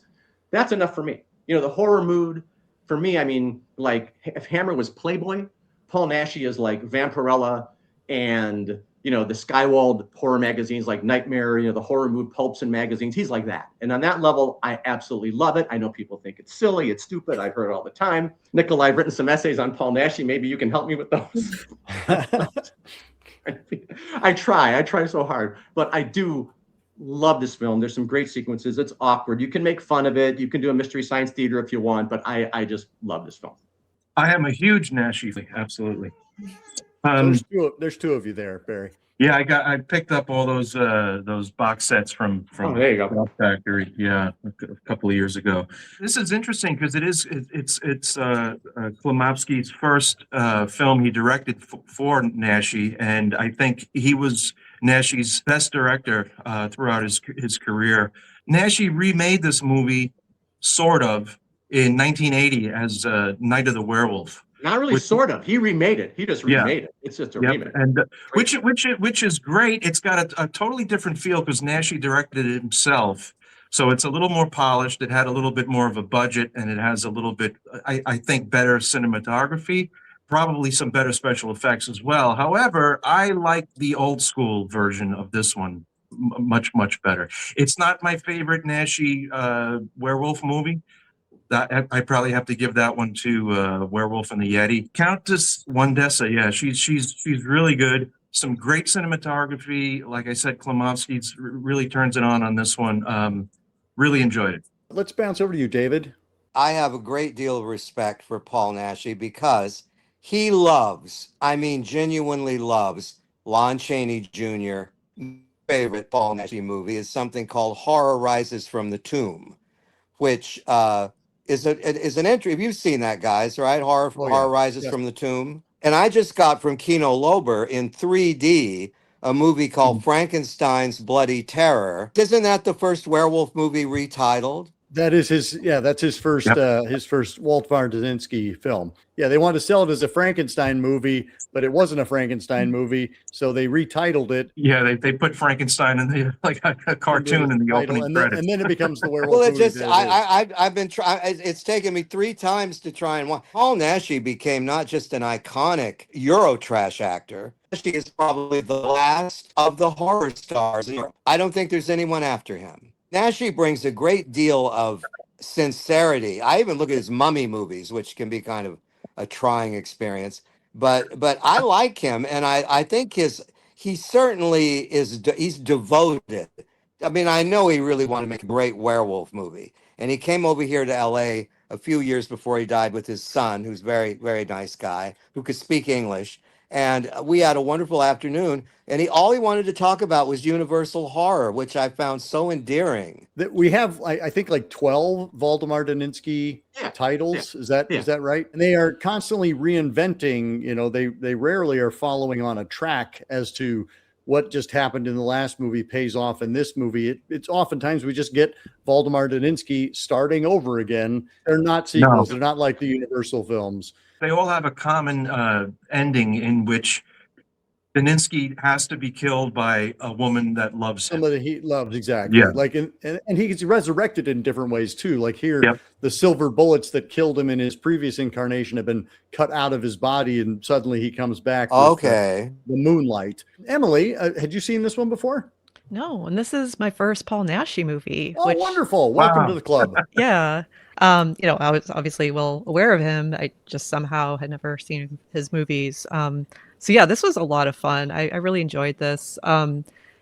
It's interesting because I feel like some of the same criticisms I have of Lust for a Vampire kind of apply here, but like sort of like continuity issues and writing, but like I don't care as much. Paul Naschy's kind of presence and his passion just really shine. And so it's very endearing. And I love the kind of slow-mo vampires, how they seem to live in this like other dimension that we can see but operates on different time. So it's great. But at the same time, I was kind of thinking about it because I don't connect with Countess Wandessa as much. Like Right. we're told her story, but it doesn't seem to quite match. She doesn't feel as like threatening. And I think it's because she's in slow-mo. It's very beautiful, but she doesn't feel as like threatening and dangerous. And clearly Paul Naschy is like the main character here. And he has his own he's killing people, but he has a heart, and you root for him even though he's a bad guy as well. So I really enjoy it. I think, in this context of female vampire movies, it's probably one of the lesser ones, but just as a horror fan, like this is so much fun and totally worth, throwing on several times, watching it over and over again. That's a great observation, Emily. The fact that our vampire is kind of held at arm's length. We never get to spend time with them. She does vampirize, but we don't get to know anything beyond that. I also like the fact that she has no interest in Waldemar Daninsky as a sexual paramour. Like, she just doesn't go that way. She knows what she wants and she goes and gets it. And I really enjoyed that aspect of it. When he does the remake, is that the same path? Do we get that as well? Do we spend more time with our Countess character? Yeah, there's more development of her character, definitely, in the next film. She's much more evil, much more scary.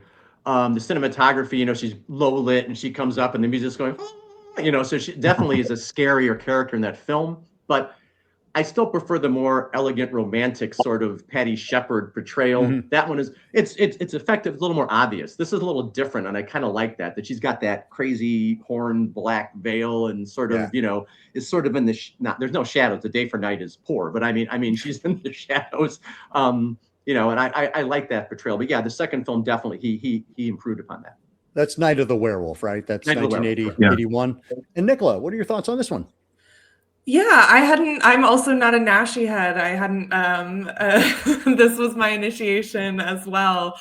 But I'm pro. I think, I enjoyed this one. Unfortunately the transfer is like really bad on the DVD that I had. So, I can't, totally appreciate, all of the visuals, but I do think, like, even in the face of that, the slow motion just looks incredible. It's so dreamy. And I think, what this offers us that the other films don't is in the title also, like the werewolf versus the vampire women. And so I think, like, I was kind of interested in it as, like, how it's holding those two figures in conversation with one another. And I do think that, like, yes, absolutely, the werewolf kind of takes center stage there, but some of the things that are interesting there is, like, his demise has to be brought about by a woman who loves him. So he talks about it being like a love with no future. And so then I think that's an interesting contrast with what the vampire offers, which is, an eternal love, kind of across the other films that we're looking at today. And that's not really explored here. But I think if we're like, man, animal, like passionate, aggressive, all of those things that, like, the werewolf and Paul Naschy, like, bring to this character. On the other hand, there's, like, kind of a stoic, like, romantic, languid, eternal, like, feminine presence. So I think that's kind of interesting happening here. The way that divide between, I don't know, species, cryptids, whatever, is also gendered. And we see a lot of the storytelling conventions here of, like, being a writer or a researcher is a really good plot device across a lot of these films that, like, provides occasion for people to go searching and looking in places where they shouldn't be looking and have this sort of, like, esoteric knowledge that the protagonist Elvira has here. Though, I mean, like, can we call her the protagonist is another question. But yeah, and I think, it's another one where we have tensions between superstition and other belief systems, church, science, police. So I think, you know, it brings together a lot of the threads that we've been talking about. Even with, you know, the mark of the werewolf, like that, the reveal there is like happening in a mirror too. So it's like, it's revelatory for vampires as for werewolves. So yes, so our final film, and I feel like maybe one of the primary reasons all of you agreed to sign on to this Death March to Patan was to talk about Daughters of Darkness, Harry Kumel. It's a Belgian film, which is a rarity around here. What are people's thoughts about Daughters of Darkness? Emily, go ahead and kick us off. Yeah, I don't remember when I saw this or how. I probably read about it or something. But yeah, I just adore it. It's, you know, just stunning. And, you know, Delphine Seyrig is such an amazing presence. Obviously, she brings gravitas from last year at Marion Bad. And I just love the portrayal of kind of a more mature vampire, and her just mystique and glamour that she brings. And I like the couple a lot as well. You know, I think in these movies, you know, with kind of Velvet Vampire being the obvious example, you know, they can be a little like annoying or, you know, not care about them as much. But I think they do a really good job of embodying those kind of archetypes without being obnoxious or like just kind of wanting them to die. You know, like you can kind of see what they bring to their marriage, or, you know, obviously they don't really know each other that well, and this is kind of a whirlwind thing. You know, she hasn't even met his mother, he's never told his mother about her, and there's kind of that aspect to it. I love Ilona, and, you know, how she's sort of following Countess Báthory around, and clearly at one point, you know, wanted to be there, and now she no longer does, and it's just kind of like begging to be let go and be free. Her death scene is really interesting because it's sort of this like Rube Goldberg series of events that leads to her death, which seems kind of silly, but, you know, again, it kind of brings about this idea of like psychic power and thrall. If Bathory's presence kind of, because she wants to leave, it's like the universe sort of comes up with this situation where she's able to be freed. You know, that's really interesting. And then just the kind of Dracula-esque like series of deaths, and the investigator trying to find out what's happening. It's like a perfect movie for me. You know, even though there's some like weirdness, but like I think it really leans into kind of the surreal dreaminess of it. I still adore it. David, how about you? Well, my relationship with this movie is total. It's a masterpiece. Harry Kumel wanted to make a movie in the manner of Joseph von Sternberg's movies with Marlene Dietrich. So it's no accident that Delphine Seyrig is wearing feather boas and very Art Deco-like costumes. She is the Countess Elizabeth Báthory. She's also Shanghai Lily. She's everything Kumel wanted in a femme fatale. John Carlin, who is from Dark Shadows, a great stage actor. I did the audio commentary with him. This is a queer movie. This is a movie made by a gay director with gay sensibilities. He's gay in it, except he's trying to go straight by marrying this beautiful blonde girl. But his relationship is with an old queen that he calls mother, which is the big reveal in the movie. And that was Harry's kind of, although Harry never talked about any of this. It was kind of a strange dynamic between John Carlin playing the male lead, who really wasn't that big a name to finance a movie. The movie was financed totally by Delphine Seyrig's presence in it, but everyone acquiesced to her. All of the ideas of her bat-like cape that she uses and Ilona, the woman who can't get away, and then of course Pierre, the concierge that saw her when he was a little boy, and she goes, always when you need something, you ask Pierre. And of course the investigator who says these crimes are almost classic. And then the moment, one of the great monologues in it, where they're sitting in the chaise lounge in the lobby of the hotel, and the Elizabeth begins telling how the Countess extracted blood from her victims using pot pokers and things. And he is totally into it because this is a sadomasochistic fantasy. All of these things are what Harry wanted to do. But when I met him and I spent a week with him in LA, I was so disappointed that he wasn't like Curtis Harrington. He was very pompous and very full of himself.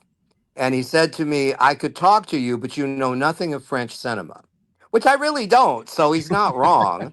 But that's not the best way to introduce yourself to me, is to tell me I'm an idiot. But I liked him anyway, you know, and his Russian boyfriend Bobo. I thought they were that. I mean, I'll never. You cannot second guess these things when you meet people for the first time. He made another film after this called Malpertuis with Orson Welles, that's based on a genre surrealistic thing about about gods being sewn into human bodies, which, as you can imagine, doesn't translate well into film. But it's an interesting movie, very gorgeous, photographed by Jerry Fisher.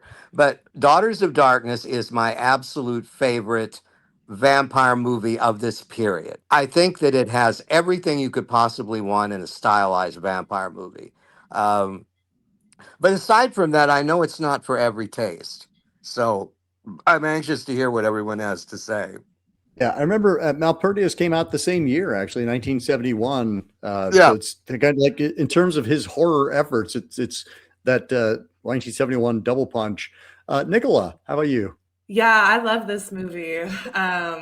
This was definitely one of the major appeals of doing this panel for sure. But I think, I don't know, I'm just thinking about the queerness of it. And I think it's such a hetero pessimistic film in the way it kind of imagines like what relationships between men and women are and look like. And I think, I don't know that it necessarily presents queerness as like something with a future, but I think it's like there's something there. There's like a transformative thing that happens there that like bridges the divide, the like insurmountable divide between man and woman in this film. It's so visually poetic, but I think it's so like the dialogue, the writing is incredibly poetic too. And I opened by saying, you know, ready to tumble into the abyss of time, but that's like at the ending monologue where Elizabeth is, you know, saying, "Don't let the light get me," and talking about like this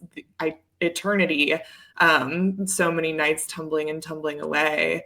That she's lived as a vampire. But I think some of the things that she says about, you know, how every man dreams of making out of every woman a slave, a thing, an object for pleasure, and how we see Stefan getting so aroused by violence in a way that Valerie finds just like completely disturbing and perplexing. And I think the word she used in the film is degrading.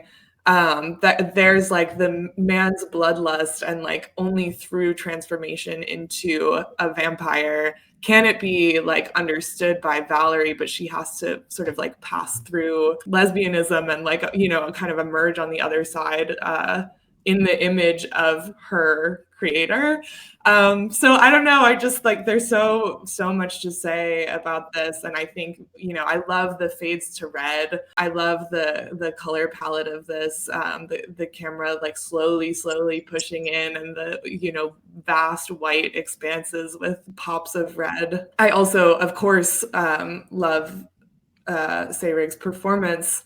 But I also just love the way that the character is rendered as like both vulnerable, like so vulnerable, and also forceful, like, you know, kind of a very manipulative mother figure. Or maybe that's projection, I don't know.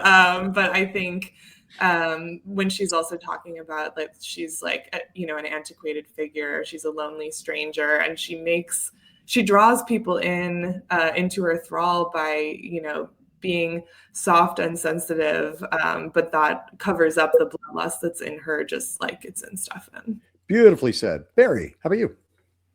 Yeah, I love this film, and I love the contrast, the way that it sort of brings the old, like Daphne Seyrig and the hotel and these settings, which would be a vampire's castle, but now it's a hotel, and the bats are replaced by her attire, the silver lame, the capes and everything like that.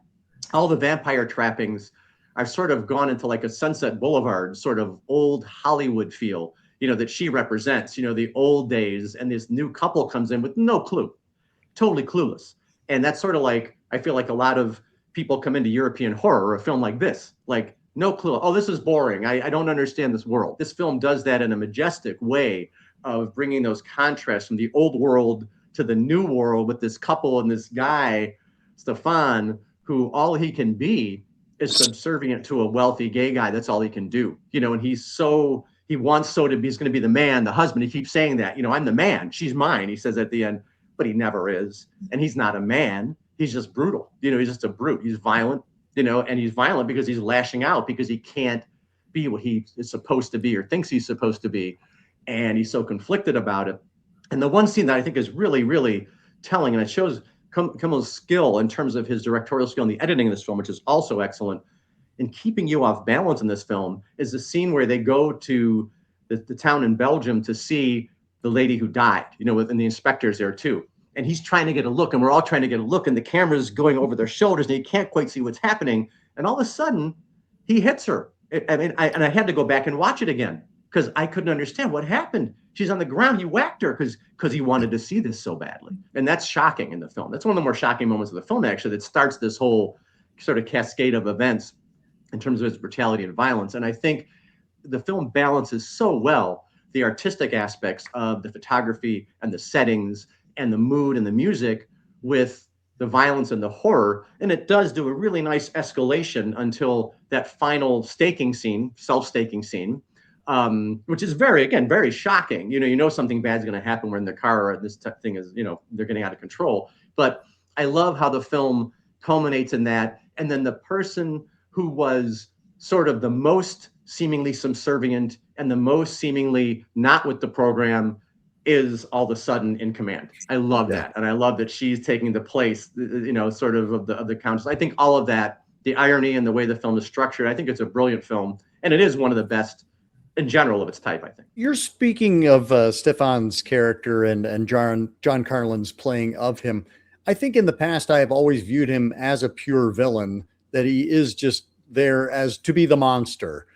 And there was something about this viewing where I recognized just what a damaged person he is and how he is struggling so hard against his identity and his desires. And he wants to, be seen in a certain light. All of that played through in a very different way for me this time around. So I was glad to have the opportunity to revisit it. Well, you get the idea that the girl doesn't really know him. However, Yes. their courtship was, she really entered into this wide-eyed and innocent in a way. And when I first saw the movie, there was no way I could tell that John was playing a bisexual character or anything. It was Right. just the movie opens with this train ride and the lovemaking, which Harry told me was something that he always wanted to do on a train. He wanted to show a sequence, and he brought up George Stevens' Giant, which he said Elizabeth Taylor and Rock Hudson are taking this train ride somewhere, and it's their honeymoon. And he saw that as a kid. That and Snow White and the Seven Dwarfs were the movies that defined Harry as a young guy just turning himself on to cinema. So it's very odd. So the thing with the mother is when I first saw it, the audience was kind of a gasp when they realized that mother was a guy, because Yeah. there's nowhere that you're not getting that anywhere. Right. But right. the minute you get that, and of course he lists, he does, it's all very, very cliched, and that was what Harry wanted. He wanted to shock, but basically because everything in it is a gay man's perspective. The whole idea of worshiping Marlene Dietrich in von Sternberg movies. Well, what do you think that is? And let's face it, John Carlin in the Dark Shadows movies plays a subservient to Barnabas Collins Mm-hmm. in the same way, because Barnabas Collins is gay. And so you have Willie Loomis, being the handyman at the old house while Barnabas redecorates it. The whole thing's, it's all there in plain view. You just have to be savvy enough to see that's what's up. I'll go on record as saying this is probably in my top 4 all-time vampire movies. And it's definitely at the top of near the top of the list on my all-time Euro cult movies. I love the look and feel of this movie. I love the abandoned hotel during winter. They're in Ostend, in Belgium. I liked what somebody brought up, the fact that it's kind of bringing, like the old world Hollywood back into a contemporary setting with Delphine's performance, obviously, Marlene Dietrich. Her hair, the coif, the blonde, platinum hair. Her voice, I'm not, was she dubbed in this movie? Her voice is I don't think so. I no, don't so think so. She could be sultry. Norma Desmond too. Yeah. So her voice is just so old school and it's sultry, and she's looking for companionship. She's that old, kind of like a regal feel to her, and she won't take no for an answer when she wants to get together with the couple and says, "Come down for cocktails," and they're like, "Well, oh, no, you must." I also love the character of Ilona. She had kind of like a dual personality, because there's moments in the film where she's definitely jealous of what's going on with Valerie, but at the same time, she doesn't want to be in this relationship anymore. She wants it to end. She doesn't like the idea of living eternally. I love the settings again. Just in top tier for me, absolutely. Yeah, Andrea Rao as Ilona is fantastic, and I also am a big fan of Danielle. We met as our main kind of ingenue. She's definitely outclassed by Delphine Seyrig, but I think they are used well together. The innocent versus the experienced. Wow, we have made it to the end, folks.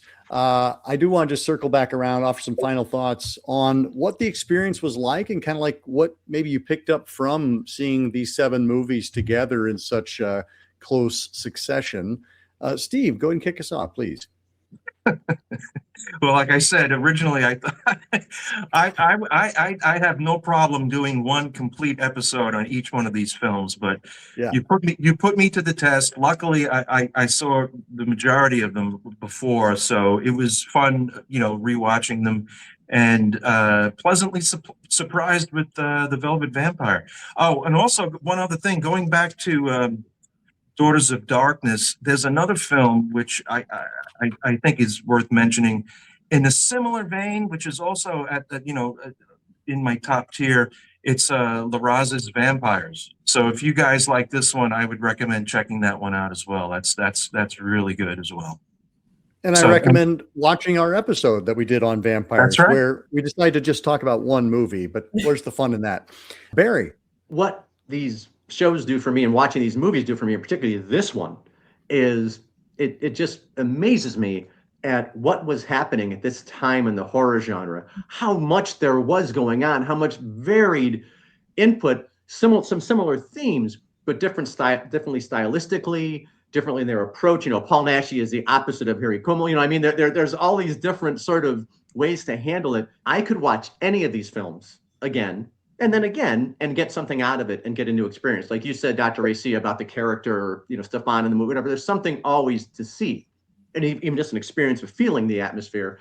And that is just not happening in horror today. So I'm always there's differences, but the new Nosferatu, Del Toro's Frankenstein, whatever, but when I go back to this, it makes me feel, oh, wow, this is where it's at. And this era is so steeped in the feeling, all these films, in terms of their sincerity, they're all like that. They all have that feeling like, we really want to do something here. We have limited resources, but I want to show you this. And I get that feeling from these movies. Do not get that today. Like, films today feel delegated. These films feel directed. And I love that feeling. There's a vision in all these films. And then the horror film had a vision back at this time. And I love that. And I love that about doing these shows. Well, thanks for coming on, Barry. Thanks for allowing me to talk about Paul Naschy, Dr. AC. There'll be more. David. Well, the only movie I had to seek out was the Paul Naschy, because I'd seen the others so many times I knew I didn't need to brush up on them. But my only regret with our panel here is that we didn't get to include, and probably it wouldn't have fit in the 71 timeline, but I wish we could have included a Mexican horror film. like the El Vampiro, the Vampire's Coffin, the World of the Vampires, because the sets, the costumes, the photography was Mexico's homage to Universal horror. And even though Paul Naschy respected Universal horror, we weren't really representative of it here because it was European stuff we were looking at. But the Mexican ones really fit well in this. And you've seen them, Aaron. You know what I mean. Oh yeah. Well, come next year, we'll be celebrating El Vampiro's. I think it's 75th, 1957. So yeah, it came out 70 years ago. So we'll definitely be talking about it then for sure. I'll give you a call. Yeah, no, I think those movies are stunning to look at, and they've just been given new Blu-ray. You know, everything we're talking about, if you don't think other people feel the way we do, look at what the boutique labels all over are putting out this year. Even if it's bad, all these Mike Raven movies coming out, and I don't want to pay $79. It didn't take $79 to make it, but you know, Crucible of Terror, Disciple of Death. These movies are getting big, lustrous, you know, like coffee table. They're fabulous, but you know, anything made in the past now is being revered because what we're looking at, and just what you say. I mean, I'm not a big fan of Del Toro's Frankenstein. I'm not a big fan of the remakes of Nosferatu because they're overstuffed and operatic, and they don't have soul. They don't have what Paul Naschy has. They don't have what Harry Kumel has. They don't have what Todd Browning had. They don't have what Roger Corman had, you know? And I don't want one of these old guys that just shakes my fist at the clouds and says, oh, well, you know, it was all better 100 years ago. No, not necessarily.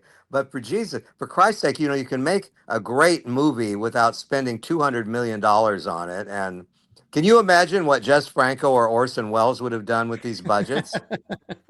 They'd be making movies from the grave, and maybe are. I don't know. To your point of Mike Raven's movies getting the 4K treatment, somebody once said that every horror movie is somebody's favorite horror movie. And I will say that that's probably true of the Nosferatus and Frankensteins.